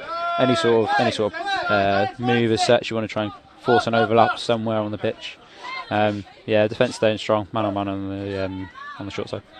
Well, Norwich Rebels reached the bowl final in round one. They lost in that bowl final to Wigan Spartans, and they're on the verge here of winning the plate final here in the final round. What a way it would be to sign off the tournament, and they are getting closer and closer, and that's another error from the Horsham Tigers, and just there isn't now the time to be making those errors. No, there really isn't. So if Norwich use all 6 here, they're going to use another 30-45 seconds, and with that clock ticking down ever closer to the red, Horsham might get one more attempt at a scoop through. Here we go. On Norwich trying to put Horsham on the back foot, trying to get one more, make it a sealed deal. Let's see if they can round it off in style. McFadden goes through the middle, but it was almost a can I jump? No. Yeah, tired legs, tired body. But one final push here for the Rebels, looking to go inside, and again it's almost another tired pass. But they are so close. They are seconds away. And as a team, Ryan, what would you be saying with seconds to go? You're in the lead in a cup final. What's the mentality? What's the thinking? It's concentrate, head on, energy. Like, give everything you can towards the end now.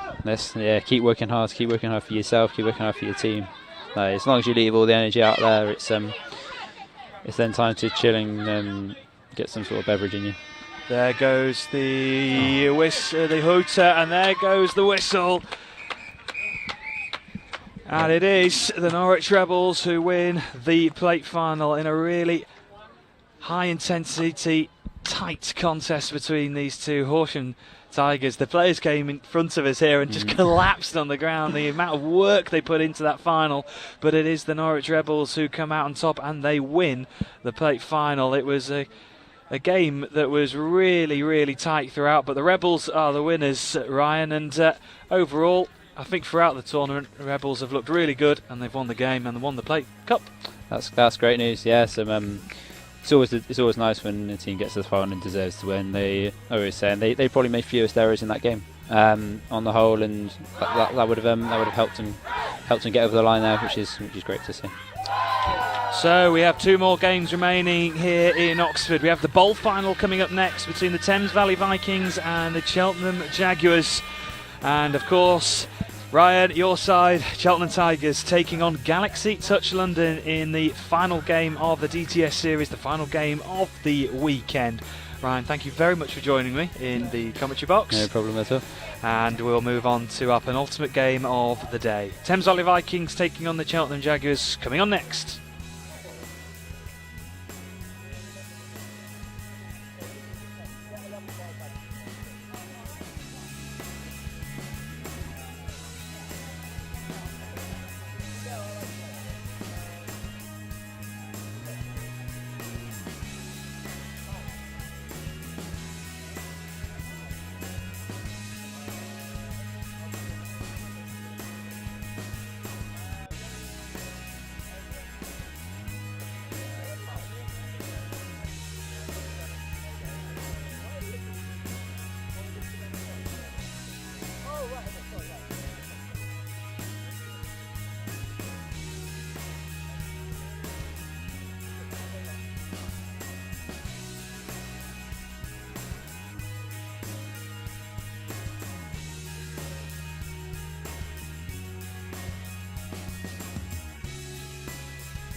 Oh yeah.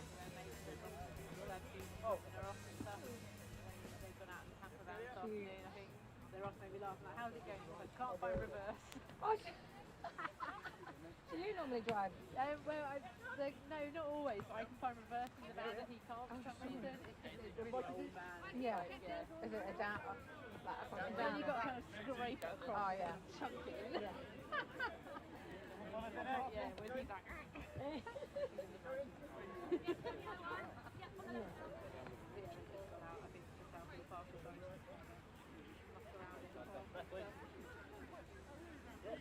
The van was in the garage for quite a while. Oh yeah. Then I'm with you. Rome, we got it back. We sat in the porch with his wellies on before breakfast. Did we go in the back now? Oh, listen.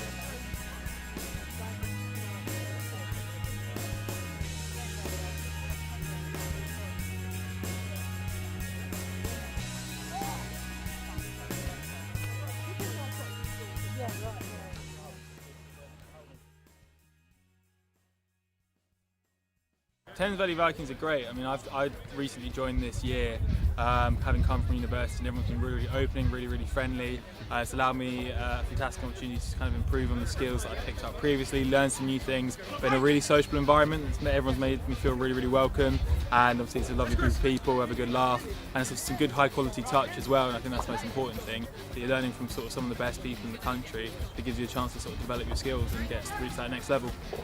When you're a club that can actually say we've got beginners all the way through to internationals who've got 50 plus, 75 plus caps for England, it's great because it just appeals to everyone that you're trying to get to, really. And likewise, you then get that experience, helps to then you can pass on just little coaching points towards those that are new, just trying to make them feel welcome, and just guide them through their own sort of development and learning phases. Having lots of different experience and lots of different people that are willing to help out is awesome, because especially in terms of developing newer players, having one person telling you this is how it's done can be great, but not everybody picks it up the same way. So having 3 or 4 different voices saying the same thing but in different ways, picking up on different cues of what different people need to learn or develop is really useful.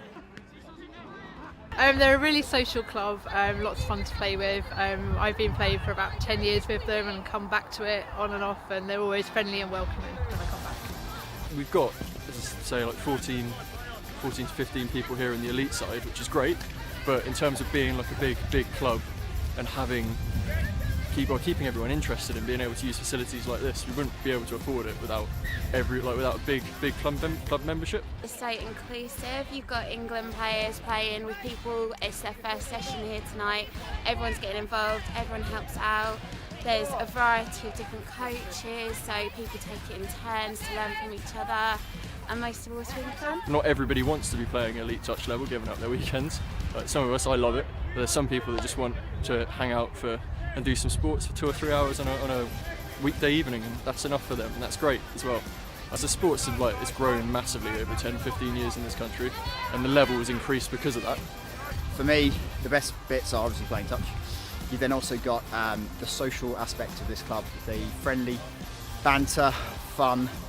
But then you also get such a mix of abilities within the club, but everyone just getting involved, having a great time, playing with each other. Yeah, it's great. We've got a great female side, so we've got lots of really good female players. You can definitely tell the girls bond really well together. Like there's a lot of banter going on. We try really hard to try and win, of course, but it's also have fun. It's a very strong community, but I think the main message is to enjoy yourself. This is Thames Valley Vikings.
So here we go then, the penultimate game of the day, of the weekend, and of this DTS series.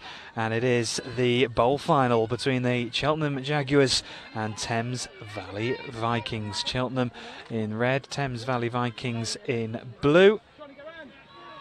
And we are just underway then in this bowl final, and I'm delighted to say once again I'm joined by Chris Waremouth for this one. Chris, the bowl final, these two, it should be a interesting contest. Of course, the final bit of action, the final last energy in the legs, physically and mentally.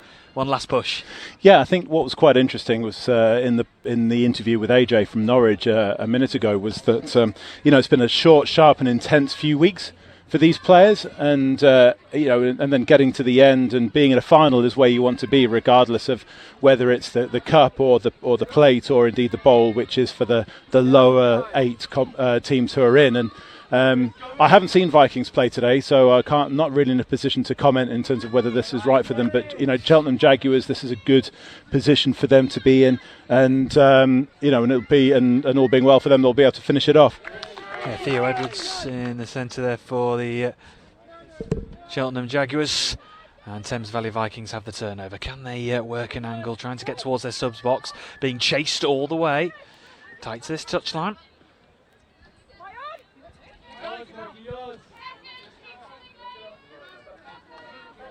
Well, the Cheltenham Jaguars currently 24th in the overall standings. This will be their best finish despite the results in the round so far. So a really good improvement for the Jaguars as the Thames Valley Vikings look to try and get the first score of this final. They're 21st themselves, the Thames Valley Vikings, and they won the previous bowl final in round 2, beating the Banbury Saxons, but no score yet in this bowl final. 2 minutes gone in the penultimate game of the weekend. Here come the Jaguars going towards their subs box, getting some fresh legs on. So will it be 2 out of 2 for the Thames Valley Vikings in the bowl competition? Victory over Banbury Saxons in round number 2. Or is it going to be a new winner for the bowl competition this year with the Cheltenham Jaguars? Little bit of an M4 derby, isn't it? Just a little bit, yes. Of course, yeah, not too far away from each other. It's also 2 big clubs within the West Wildcats region. Vikings, despite being in the home counties, is still part of the West region, and Cheltenham have become a real powerhouse over the last 4 or 5 years, maybe a little bit longer. The stuff they've been doing down there, Ollie Sills is playing in the cup final shortly, and Aaron Tregus, who's also started a session in Gloucester, just up the road as well. They're really working to grow touch within that area, within what is a proper rugby heartland, an oval ball heartland in the West Country. So it is really good to see them have a second team which is competing in a cup final as well.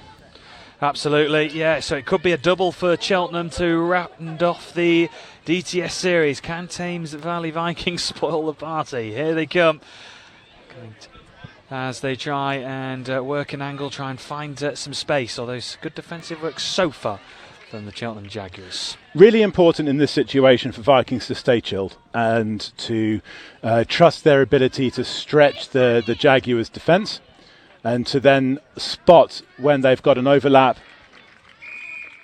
or to create an opening if a player's not working hard enough to get back onside, which is exactly what's happened in that situation there.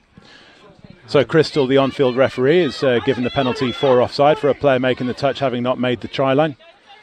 Jonathan Richards now in the centre. To his left is Sean Harrison.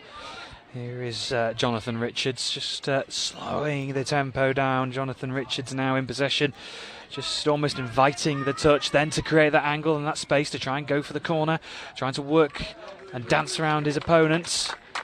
But at the moment, And it is going to be confirmed, the first score of this bowl final. They were patient, like you said, Chris, took the opportunity when it came. The Mexican standoff sombreros came off, the dancing twinkle toe shoes came on, and you know, that's it. Sometimes you need something that's a little bit special to unbreak a defence, and that's exactly what happened. You know, we've had after a very wet morning and a very wet day yesterday with the passing showers, is that we're now perfectly dry, and more importantly is that the pitch is firmed up. So while it is a bit muddy underfoot, is that it's you're also going to get a lot of resistance if you do fancy doing some sidestepping.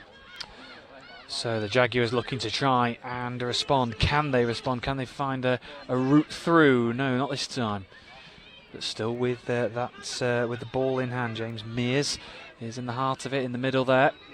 The big thing is the Vikings have to keep advancing when they're in the 7, so they can start. And this is exactly what that rule is supposed to do. You have to keep on advancing, and so that way is that when a touch gets made, is that it's harder work for the defence to get back onside. Then's the opportunity for players to get caught offside, to have dog legs in, and create scoring opportunities for the attacking team. And that's Exhibit A. There we go. It's one apiece in the bowl final inside 6 minutes.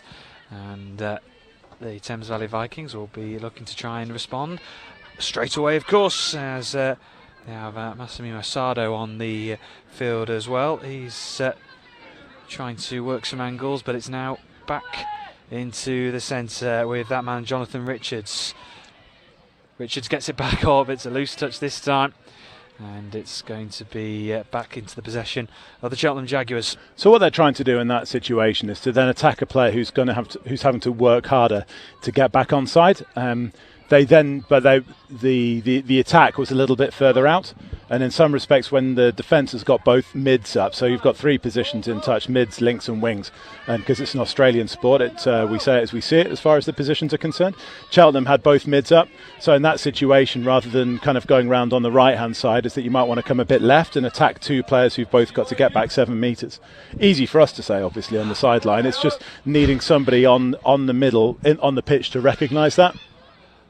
Oh, that was a really clever pass, and is that going to count here? We're going to wait for the confirmation from the referee. They seem to be happy with it. Yes, it is. Oh, what a fantastic pass on the inside. The winger, big thumbs up as she's coming back. Thumbs up to the cameras, to her teammates on the sidelines. Absolutely, what a superb pass. Melanie Germaini on the number 39. On the 10-metre line now standing, but it's 2-1 to the Cheltenham Jaguars. Oh, what a fantastic angle we've got down there as well, with the second angle on the pitch slide. Just to see that was fantastic. That was really good wing play, because she caught the ball and stayed patient, and then the defender came along to try to shut it down, and lovely ball skill to get it to the inside for the score. So 2 minutes remaining of this first half. The Thames Valley Vikings in possession here. Adam Page is also involved. He looks to sweep the ball out to the right. It's just been stopped in the tracks. Good defensive work from the Jaguars. Out sharp, out straight away, preventing any attack. Page is in possession again. Looks to go right. It's been stifled. Amelia Shales out on that far right side. And the defensive work from the Jaguars is equally as impressive as their attacking. What they were trying to do there, Vikings, was to try and attack the player who was making the touch again, to try and get them to make another touch from an offside position and to get a fresh set of 6. What Cheltenham have done here, though, there's a touch called going through the middle. There's some go-go gadget arms coming in there from Amelia Houston. Houston. It's got to the end stage of the day where I can't tell how many eyes are in a name.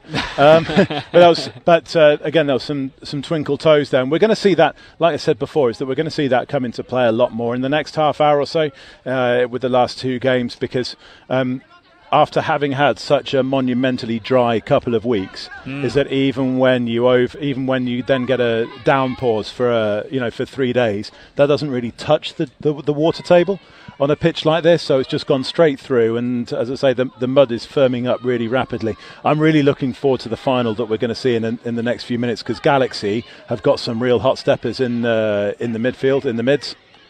Well, Thames Valley Vikings at the moment trying to bring it back to level terms, and they've done just that. As soon as you mentioned the Twinkle Toes, they came out in this game as well in the Thames Valley Vikings, 2-2 coming up to half time. Yeah, so when we see the, when you look back at the replay of this, is what they've done is they've attacked the player who is just offside. So the 32 has really, so that Lee Thompson there has created that. He's attacked the player who is offside. He's then stepped into that. So all of a sudden, Cheltenham have then got to call what's a play called mirrors, which is that you then forget the ball carrier because he can't score because he's the half, and then to mark up around. And what the Vikings did with a couple of runners coming on the inside is they just froze the Jaguars' defence. It just broke down, and a good score to finish off. And I know we've said it already. I've probably said it a couple of times this afternoon, but this one could very well go into extra time.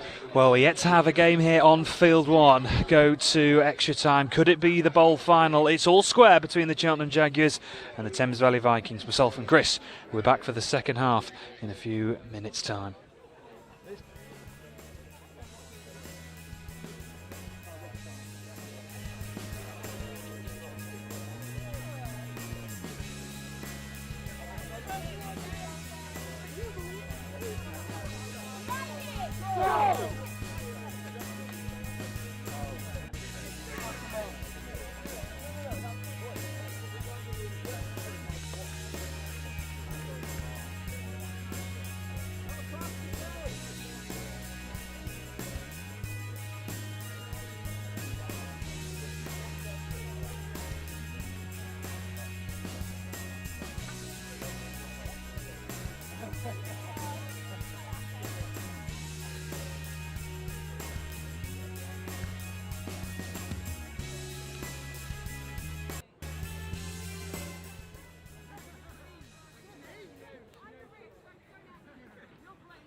So we're just moments away then from getting the second half underway, just waiting for that hooter to sound in this bowl final between the Cheltenham Jaguars and the Thames Valley Vikings. It's all square, it's 2-2, and dare I say it, could there be a possibility of extra time? I'm joined again by Chris Wearmouth for this second half. Chris, we've not had it so far on Field 1 across the weekend, interestingly enough. Could this be the game that goes all the way? Could be. The last game between Horsham and Norwich was, there was only one try in it. So I think what it depends on the. I know it's going to sound like Captain Cliche here, is sailing off into the sunset, but it's but it's really down to this next set of 6 from both teams. Is that we're seeing Cheltenham, the Jaguars are doing pretty much what the Tigers do, and do very well, which is by putting the ball through the hands simply. And all they've not done anything complicated with that. They've just got a roll on. They've got Vikings onto the back foot, and even though the touch was made, it was made short of the line. And as the ball comes over for the try to be scored. Cheltenham needs to keep on doing that. I think what we haven't seen anything similar from Vikings just yet. What we have seen is some really good twinkle toes in and around the 7 metre, even around the 7 metre line. The Vikings are making meters now basically on a quick play, and then they've tried to create that overlap and the extra player by asking questions of the Jaguars' defence. But they're going to need a bit more. So I think we saw the stall set out in the first half. And the Vikings looking to try and respond straight away. 3-2 on the scoreline then, coming into this second half. And it was Phil Davenport with that try for the Cheltenham Jaguars, now separating the two teams. And I said, dare I say it, we go to extra time. There's still plenty of time though in this second half. Cheltenham Jaguars then with some rolling subs on, coming on, making the angle, going centrally. Can they try and work this angle with the momentum now, looking options potentially left? Just stops in his tracks and goes central. And that's the 6th touch there for the turnover. It's, Vikings are way too passive in defence in that situation. They're waiting for Cheltenham to come to them, which is understandable because Cheltenham have been very good at getting a roll on, getting momentum behind them. So the temptation is in defence to just let them come to you. What you need to do is to work really, especially in a play like that where they're running up the sideline to get some subs on, is to send multiple players up and to really force them to slow down and then take that momentum away as the subs are coming onto the play. So already 2.5 minutes played in this second half, and just a brief stoppage in play here. Turnover here for the Cheltenham Jaguars, and again they're going to try and build from the back. Can they gather that momentum, the Cheltenham Jaguars? Yeah, the 3-2 scoreline is really going to play into Cheltenham's, especially if Cheltenham can get the next score as well. If they can extend their lead to 2, is that will ask, I think, too many questions of the Vikings. But that 3-2 lead for Cheltenham at the minute is is very tight, obviously, and Vikings. If you're going to ask them to do 2 special things to unlock the defence, that may be a little bit too past them. So an opportunity here for the Thames Valley Vikings. Can they draw level? They need to try and find an angle, and it's just been stifled here, and that pressure from the Cheltenham Jaguars.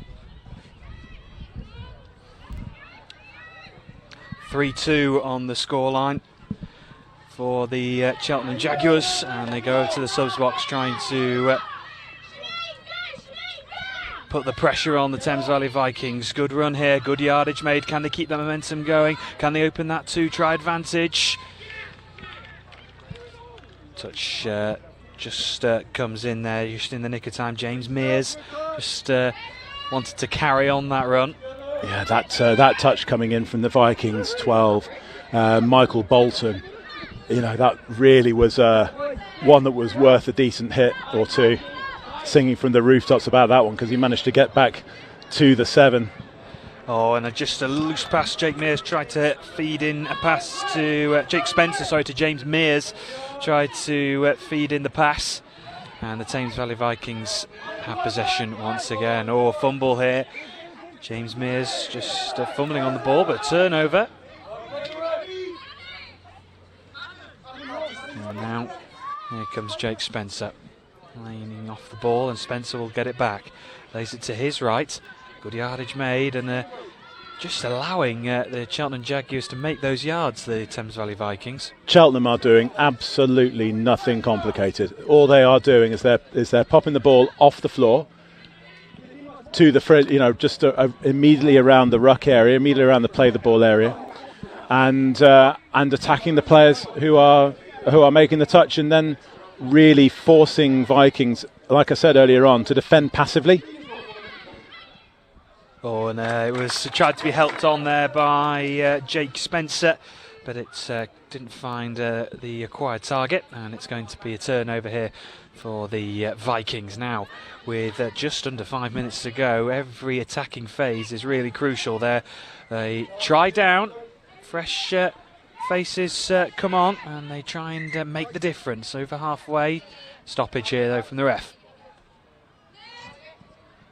Yeah, this is a really important. That was a really important touch there. Not just that, it was that the really important bit about it was that that Vikings kept hold of possession because they hadn't heard that the touch had been made, and the referee hadn't heard that the touch had been made. But it took all of the momentum out of the Vikings' attack, and then they compound that with a bit of an error for the turnover.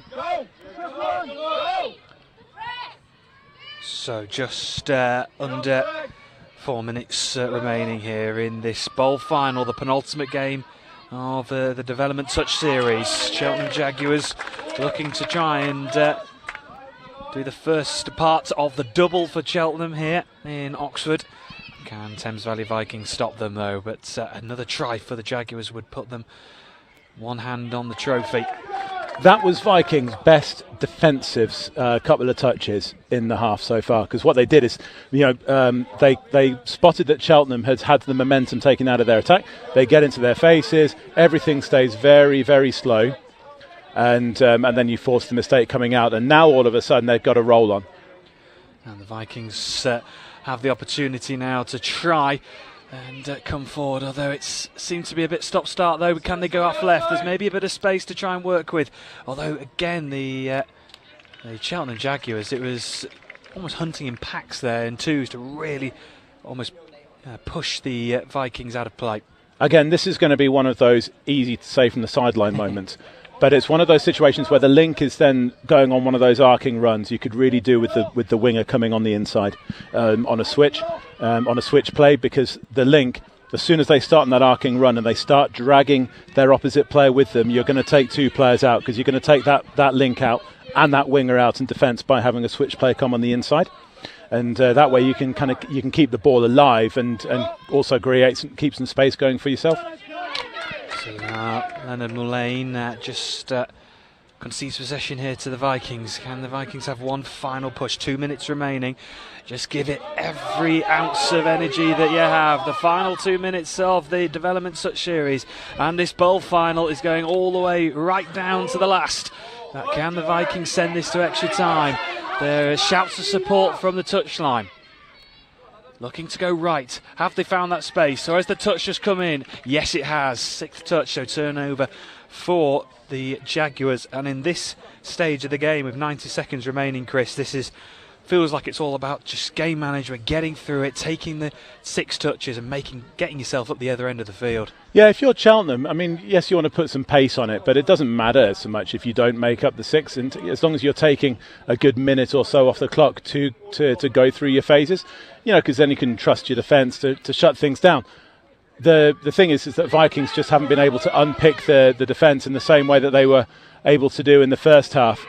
And the Jaguars steaming in here, and it's going to be the 4th for the Cheltenham Jaguars, and all but confirm that Cheltenham Jaguars will claim the bowl final. And it was a brilliant breakaway from Theo Edwards, the number 15 for the Cheltenham Jaguars. That turn of speed in the final minutes of the bowl final after a long day of touch rugby is almightily impressive. Yeah, it is, and as I say, it's that Cheltenham haven't done anything complicated in this game whatsoever. They've not run switches, they've not run flick plays. What they've done is they have kept it. They've stuck to maybe 2 or 3 attacking plays, and they've backed their engines on this, and it's paid dividends.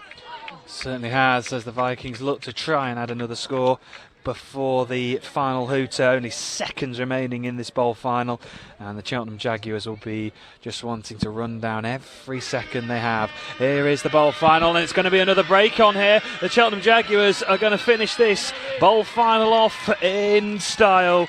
Leonard Mullane claims the victory for the Cheltenham Jaguars, 5 tries to 2. What a way to end this bowl final, and even with seconds remaining, wanting to get a score and wanting to finish off in style. You know what, that's one of those things where that's a bit harsh on Vikings. I think the final margin, they were closer than that, but to have that energy and that gas to go all the way, except that we then saw with the finish that no ash splash, no barrel roll, no one-handed Fijian finish or anything like that. That was a good old-fashioned end of day, absolutely knackered flop.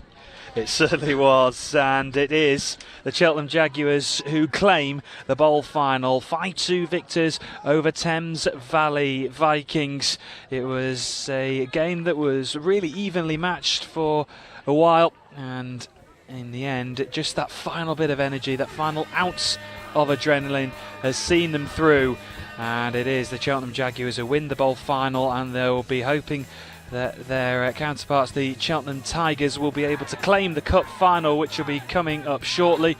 We will be speaking to one of the victors from the Cheltenham Jaguars team very shortly, and we will be going through the highlights and looking through how Cheltenham Jaguars won that bowl final.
So it was victory for the Cheltenham Jaguars in the bowl final over the Thames Valley Vikings, and Chris Wearmouth is with one of the winning team members of the Cheltenham Jaguars team.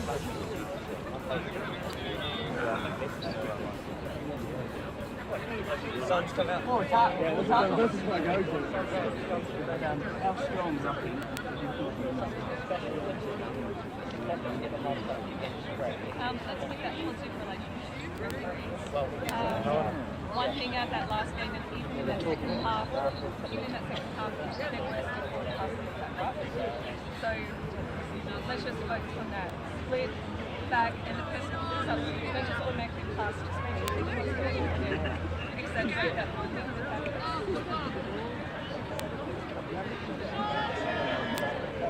I've heard the rest. I like what you told the rest.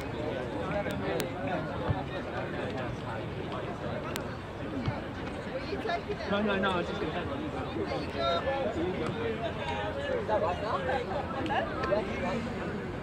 Yeah, I know that you like it.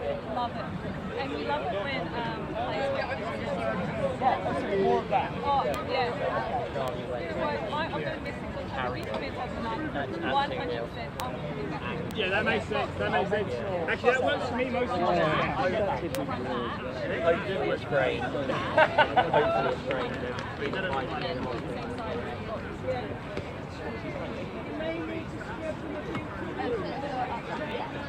This is your 5-minute warning. Yep, okay, yes. Feed me! Nice, what do you reckon? Join my class next time, yeah? Head or tail? You know it's here. Or do you want tail? No, now tail. No, head though, Mel, but tail if you don't pick head.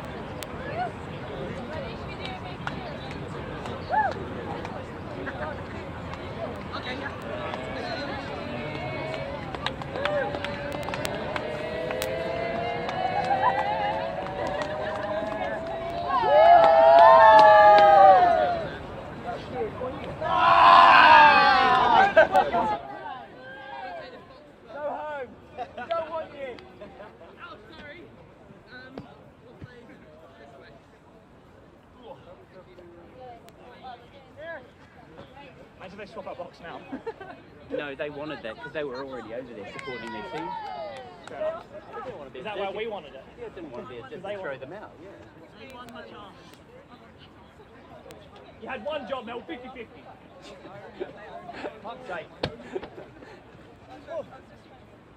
But to be fair, they had the same odds as well. No, because they didn't call it. Only Mel called it. What did you call, Mel, by the way? What did you call? Tails never fails. Well, I said tails never fails. So, well, I said if you don't use tails, go heads. That's what I said.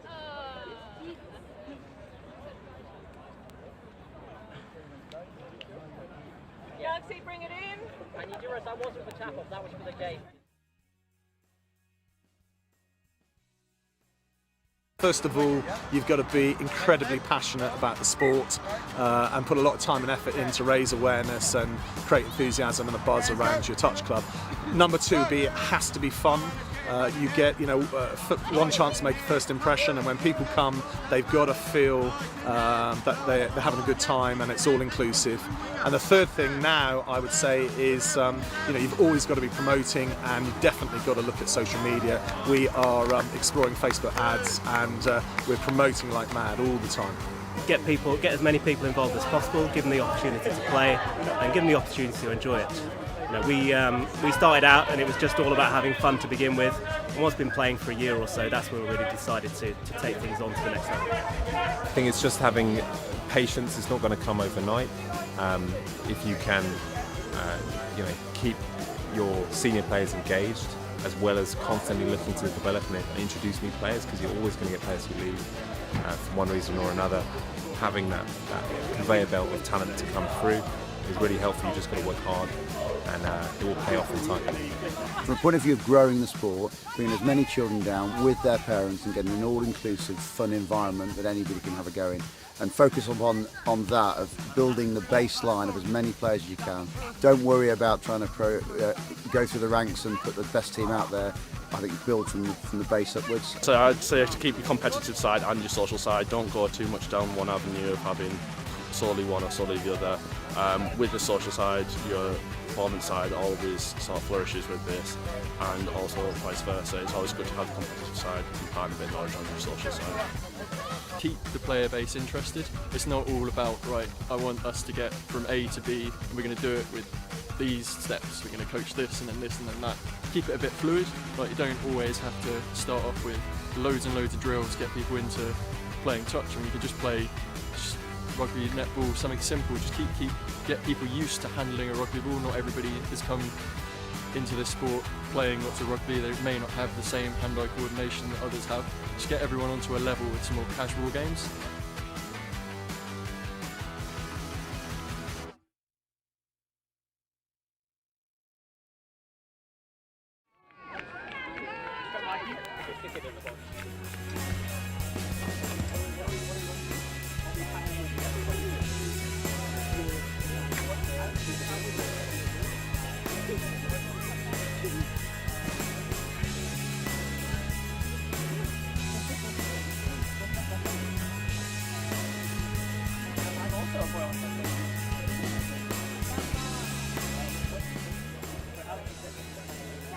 Hopefully you're ready for the final game. You all complete. We'll be underway in just a moment. Stand by.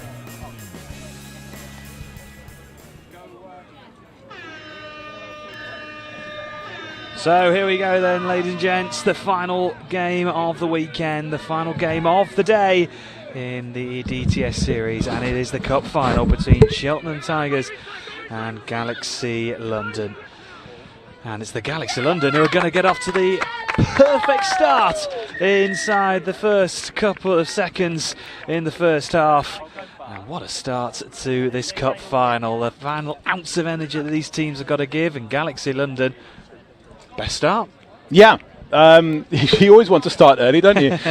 No, I think what we're going to do is have a proper clash of styles on this. And Louis Tres, who's in the middle, the number 38 for Galaxy, is he's got it all. He's got the twinkle toes and the ability to get it wide, and more importantly, is they've got wingers who catch. They've got wingers who, when the ball comes fizzing at them like that, and Mel Day in that situation, in that circumstance, she's there to catch it, and it's a fantastic thing. And exactly the same thing on the other end.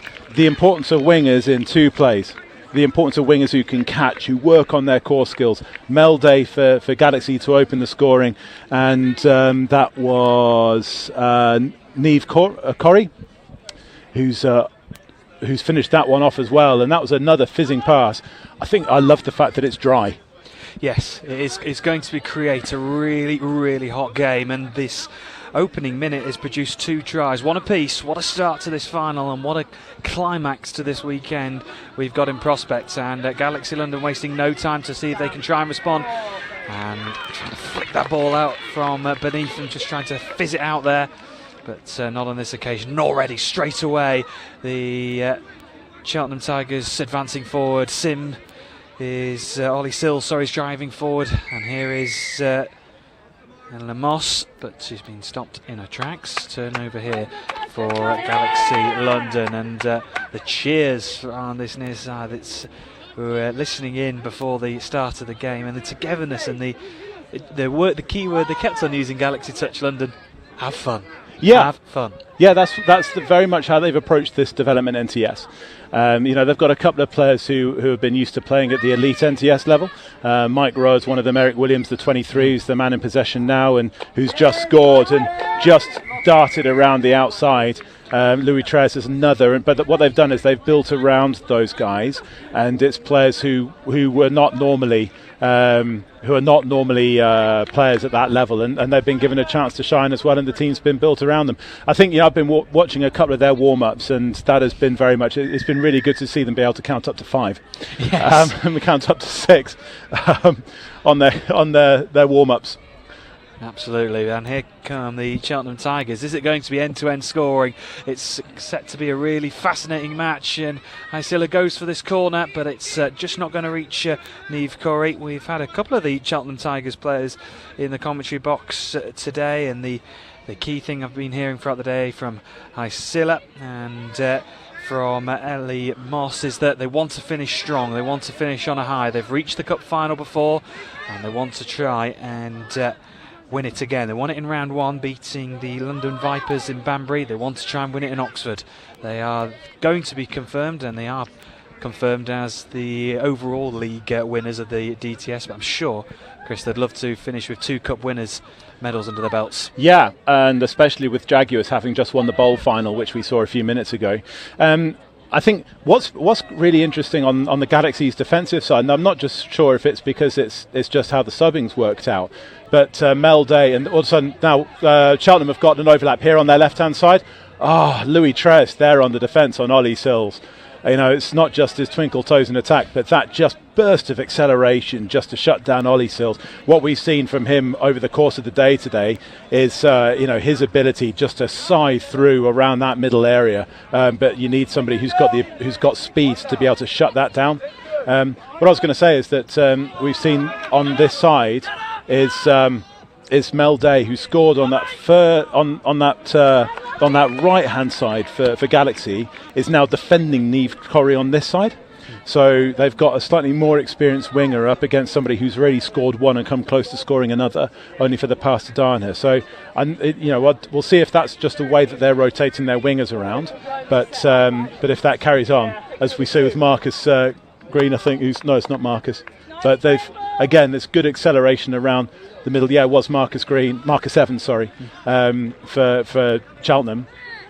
Is that we don't see necessarily the twinkle toes. That's again Niamh Corrie there. She is their main strike weapon to finish things off. Unfortunately, just that one went to ground. But they're just driving really hard through the middle. Yep. And as the game wears on, it'll be interesting to see if when somebody like Tres is not on the field, if Galaxy can cope with it, because they came mightily close to breaking through to tie things up, Cheltenham. And here they come, Galaxy London trying to find a route through. No turnover here for the Cheltenham Tigers, and already just giving themselves a second to breathe and then try and push forward. Here's Isilla. He's a tricky customer, is Afi Isilla, and he's actually going to come off now, and it's going to be Moss who's going to bring this forward onto the halfway line, lays it off, and now they get the opportunity to try and come forward. Spencer's also onto the field, and he claims it now. He lays it off, and they Pressure keep on coming. It's Ollie Sills who's with it with Spencer. Sills has it again. He looks to go right but opts to go left. Space here. Brilliant work from Sills, and you can see the frustration in the Galaxy side. But that was just pure class from Ollie Sills. Brilliant awareness and work. Good feet, good handling. And the Cheltenham Tigers are now it is 2 apiece.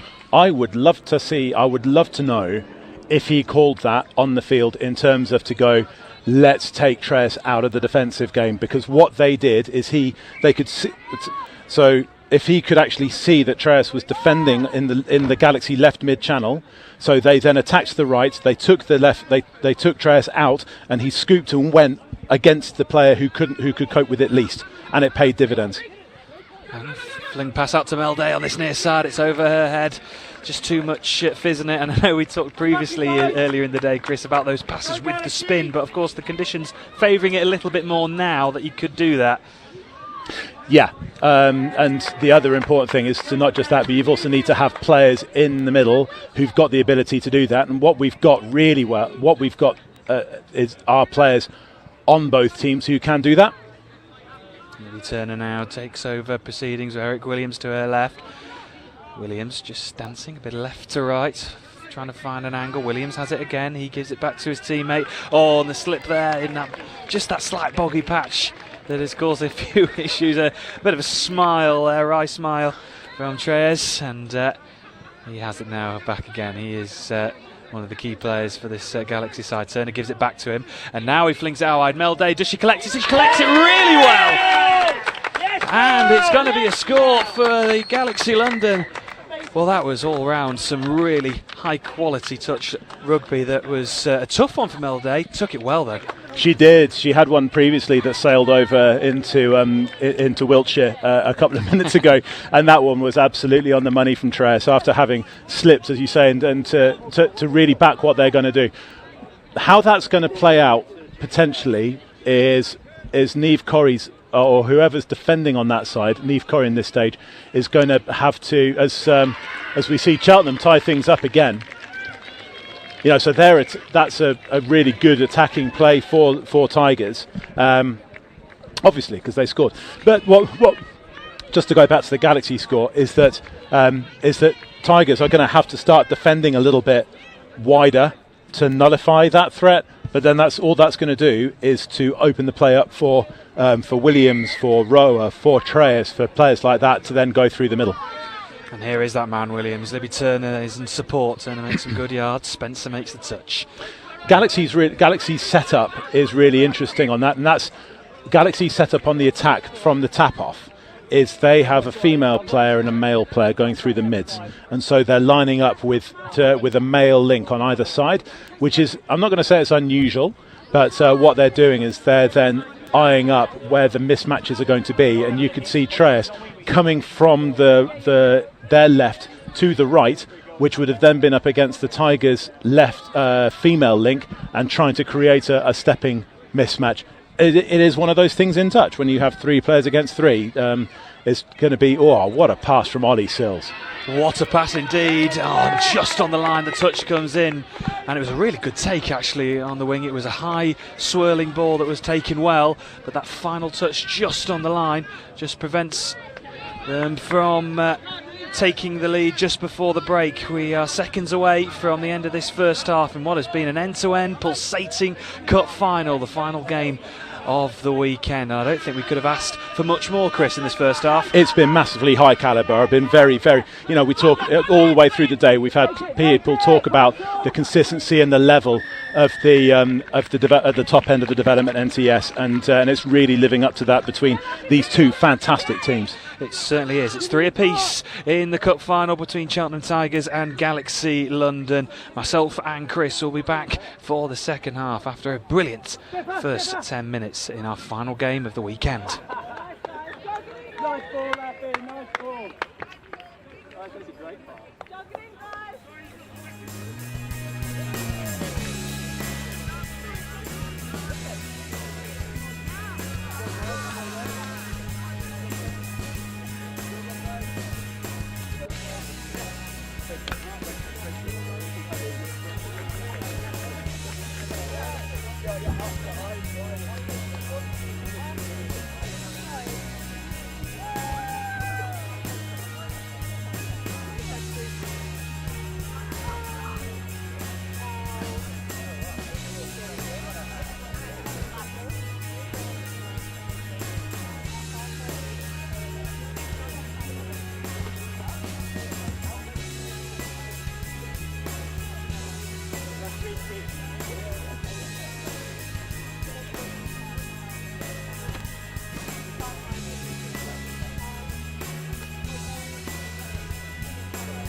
Good time, guys, please. Galaxy!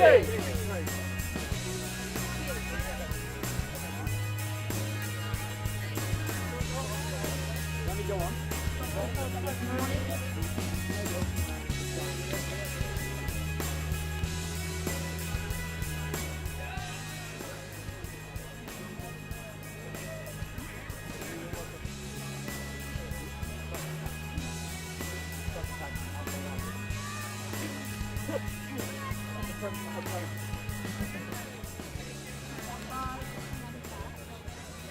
Yep.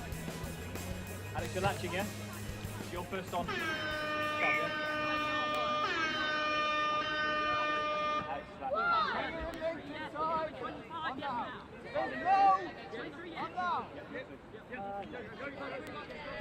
So we're back underway then in the cup final, 3 apiece at half-time, and the Tigers with the first attempt to try and get the first score of this second half. Evans and Silla, they're partnered in the middle. Evans picks it up now, looks to go left, but opts to go himself, dives for the line.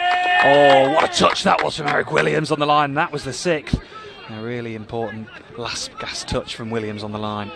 We've had some fantastic play in the first half, but touches so much of this sport and so much of any sport is built around defence.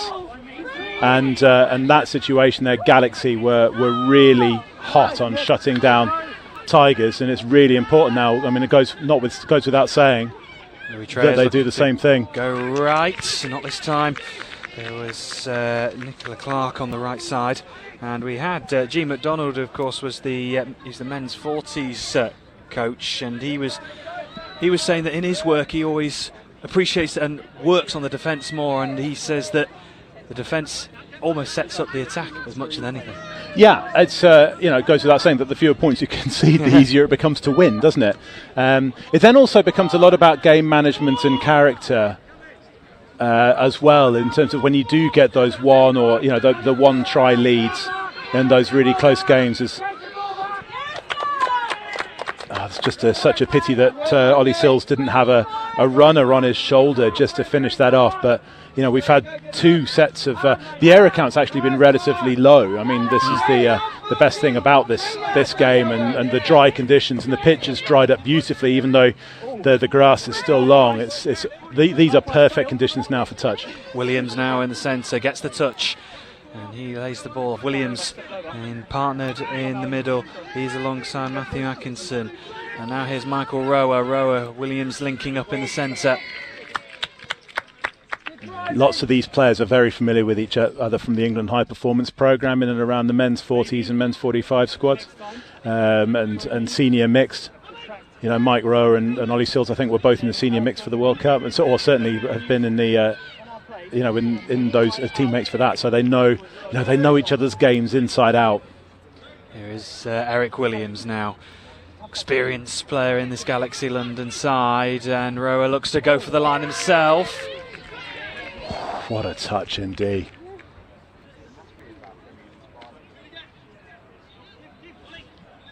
Here is Rowe. Just lays the ball off, he gets it back. There's some space maybe to the left. There was a spare man on that far left side. It wasn't spotted. And it's going to be a turnover here for the Cheltenham Tigers. Easy enough for us to say, I guess, from this position, as this high-octane game is into the second half. 7 minutes remaining, and the blood is pumping, the hearts is pumping and everyone is on the edge here as Cheltenham Tigers look to advance forward. Spencer is also in support, he has the ball now. Can the Tigers find a route through this Galaxy London defence? Spencer lays the ball off, they look to go left with Tom Cohen. Oh, good touch again, Williams. 2 brilliant touches on the line. This is going to be a case of last team standing, isn't it, energy-wise? The pace that all of a sudden, since the half-time break, you can tell this is the last 10 minutes that these players are going to play, not just in terms of this weekend, but the Development National Touch Series regardless, and even actually the National Touch Series mixed editions of either competitions, and they're just leaving absolutely nothing else on the field. Hampton just couldn't receive that ball from Louis Treyes in the centre.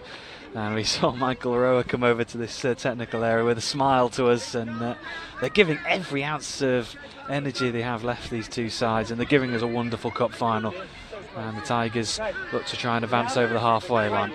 They're back in their engine. What was really good in the Tigers' last attacking set was that they had they had a bit of interplay between between the winger and the link. Oh, that. Just what a lovely instep from Haisala. That was gorgeous from Haisala, and he was saying that he wants to make an impact in this final. He certainly has. That was a brilliant individual move from Haisala, and Cheltenham Tigers have advanced into a 4-3 lead with just over 5 minutes remaining in a game that's twisted and turned. It's been we score, you score, and the Galaxy look to try and hit back straight away. Louis Treyes, could he work something? Williams, one more to his right. This is insane. This game is absolutely insane.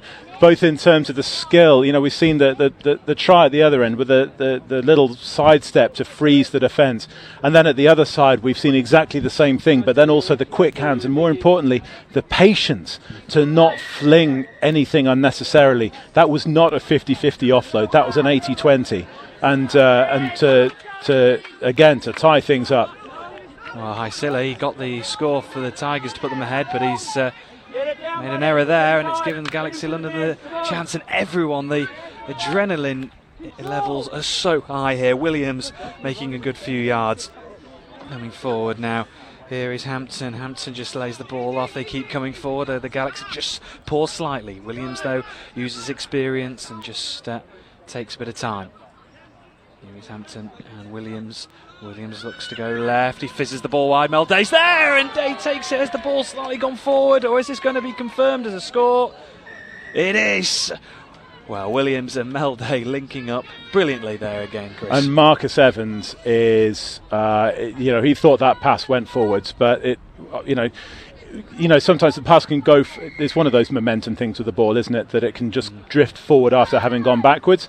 But what we've seen is that in Mel Day, Galaxy have got a fantastic finisher, and Williams is not really the person who lets those passes fly very often. As Ollie Sills goes for the dive and just gets touched by Mike Rowe, and there's going to be a wry grin between those two.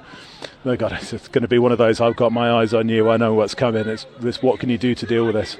Yeah, the individual battles in this final have been absolutely fascinating. Another pass inside, another big touch on the line, and that's preventing them going any further. Matthew Atkinson on the line there for Galaxy London. Here's Mike Rower. Can he just advance the team up the field and get them out of danger on inside their own half? Libby Turner makes a few yards. Yeah, Cheltenham need to be really aggressive in D at this point. Time's running out. They need to force, and either they need to force Galaxy to slow down to use up all of their touches in their own half, or they need to force a fumble or a mistake deep in Galaxy's own territory. And at the minute, Galaxy are just managing to get up to and over halfway, and maybe one or two touches too quickly. Turn over here for the Tigers with just 2.5 minutes remaining of the second half. Are we going to get extra time? Will there be a winner in normal time? Galaxy London are 2.5 minutes away from claiming the cup final.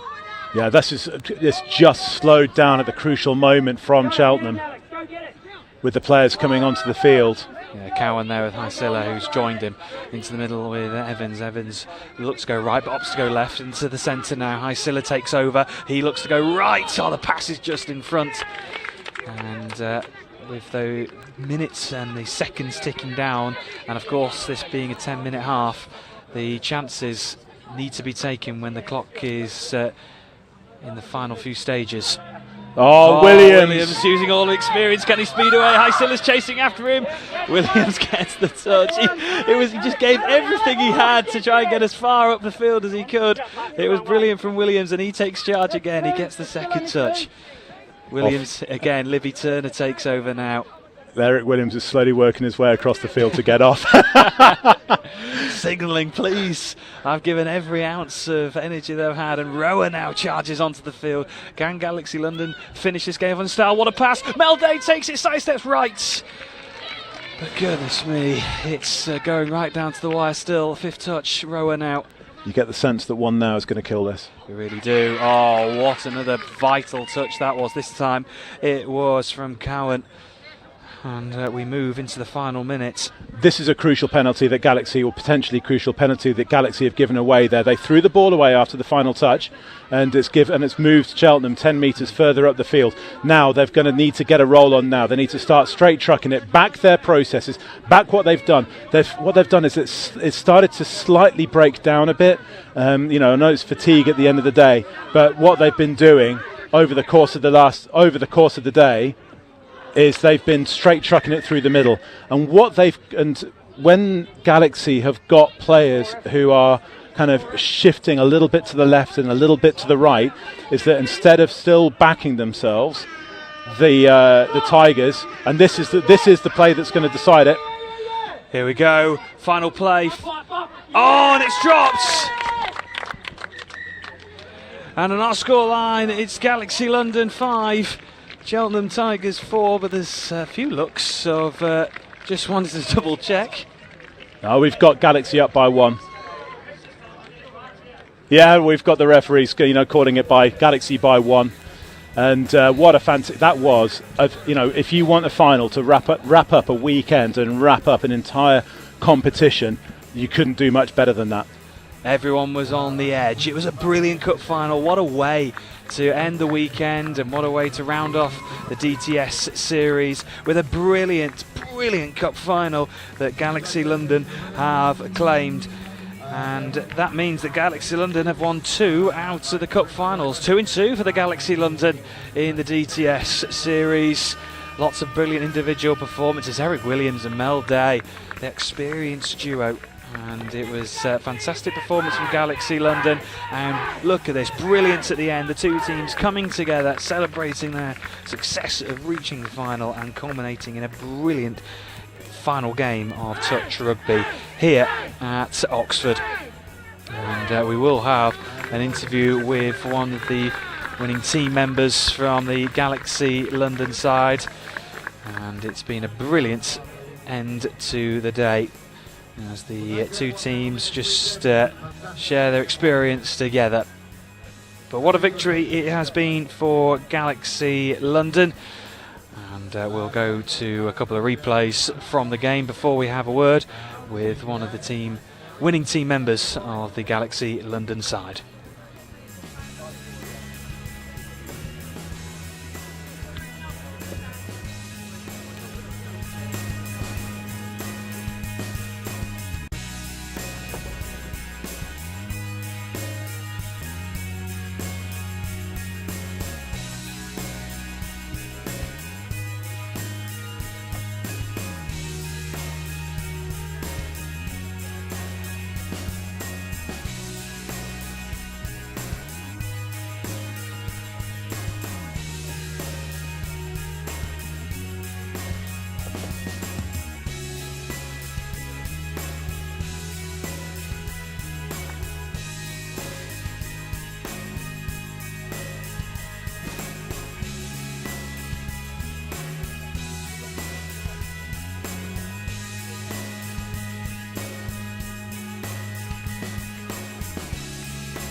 Well, what a way to round off the weekend here in Oxford. And it's a victory in the cup final for Galaxy Touch London in a pulsating final between them and Cheltenham Tigers. And Chris is with Galaxy Touch London's Mel Day.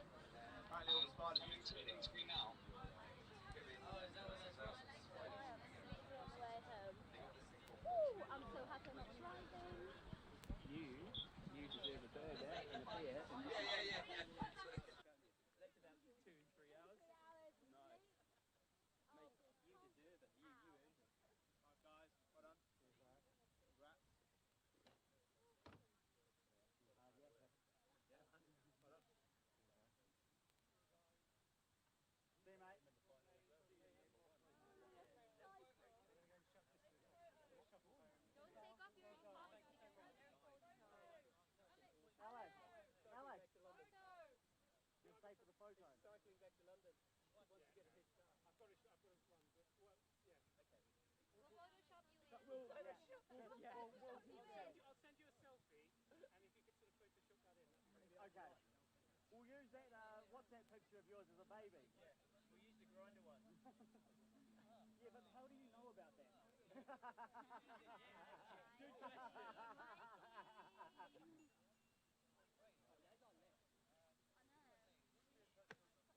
Oh, he left a note. He left a note. He said he left. Good luck. Good luck, yeah.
Whistle. Have you got the whistle? It was on my whistle. When was the last time you saw it? I saw it on a plastic bottle. There was a whistle on a plastic bottle. And it's not the whistle. But I mean, she said it was with her whistle. She said it was with her whistle. And the whistle was on the plastic bottle. Mel, I know this sounds weird. Chick in the bin because I swept up everything. I'll go check and I'll put another one. It might be in with the grass. I probably would have saw it though. Just leave your stuff here. I found it on, there's a pitchfork right around my thing. So I'll go to the clubhouse, check the thing, and then I might just do the walk along that sideline to feel forward. Your ride's still here, he's having a beer. I've made contact. It's here. It's a long way to walk.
Oxford. What a fantastic 2 days it's been in the NTS and the DTS series. It all came down to this weekend in Oxford, and it's been a brilliant one.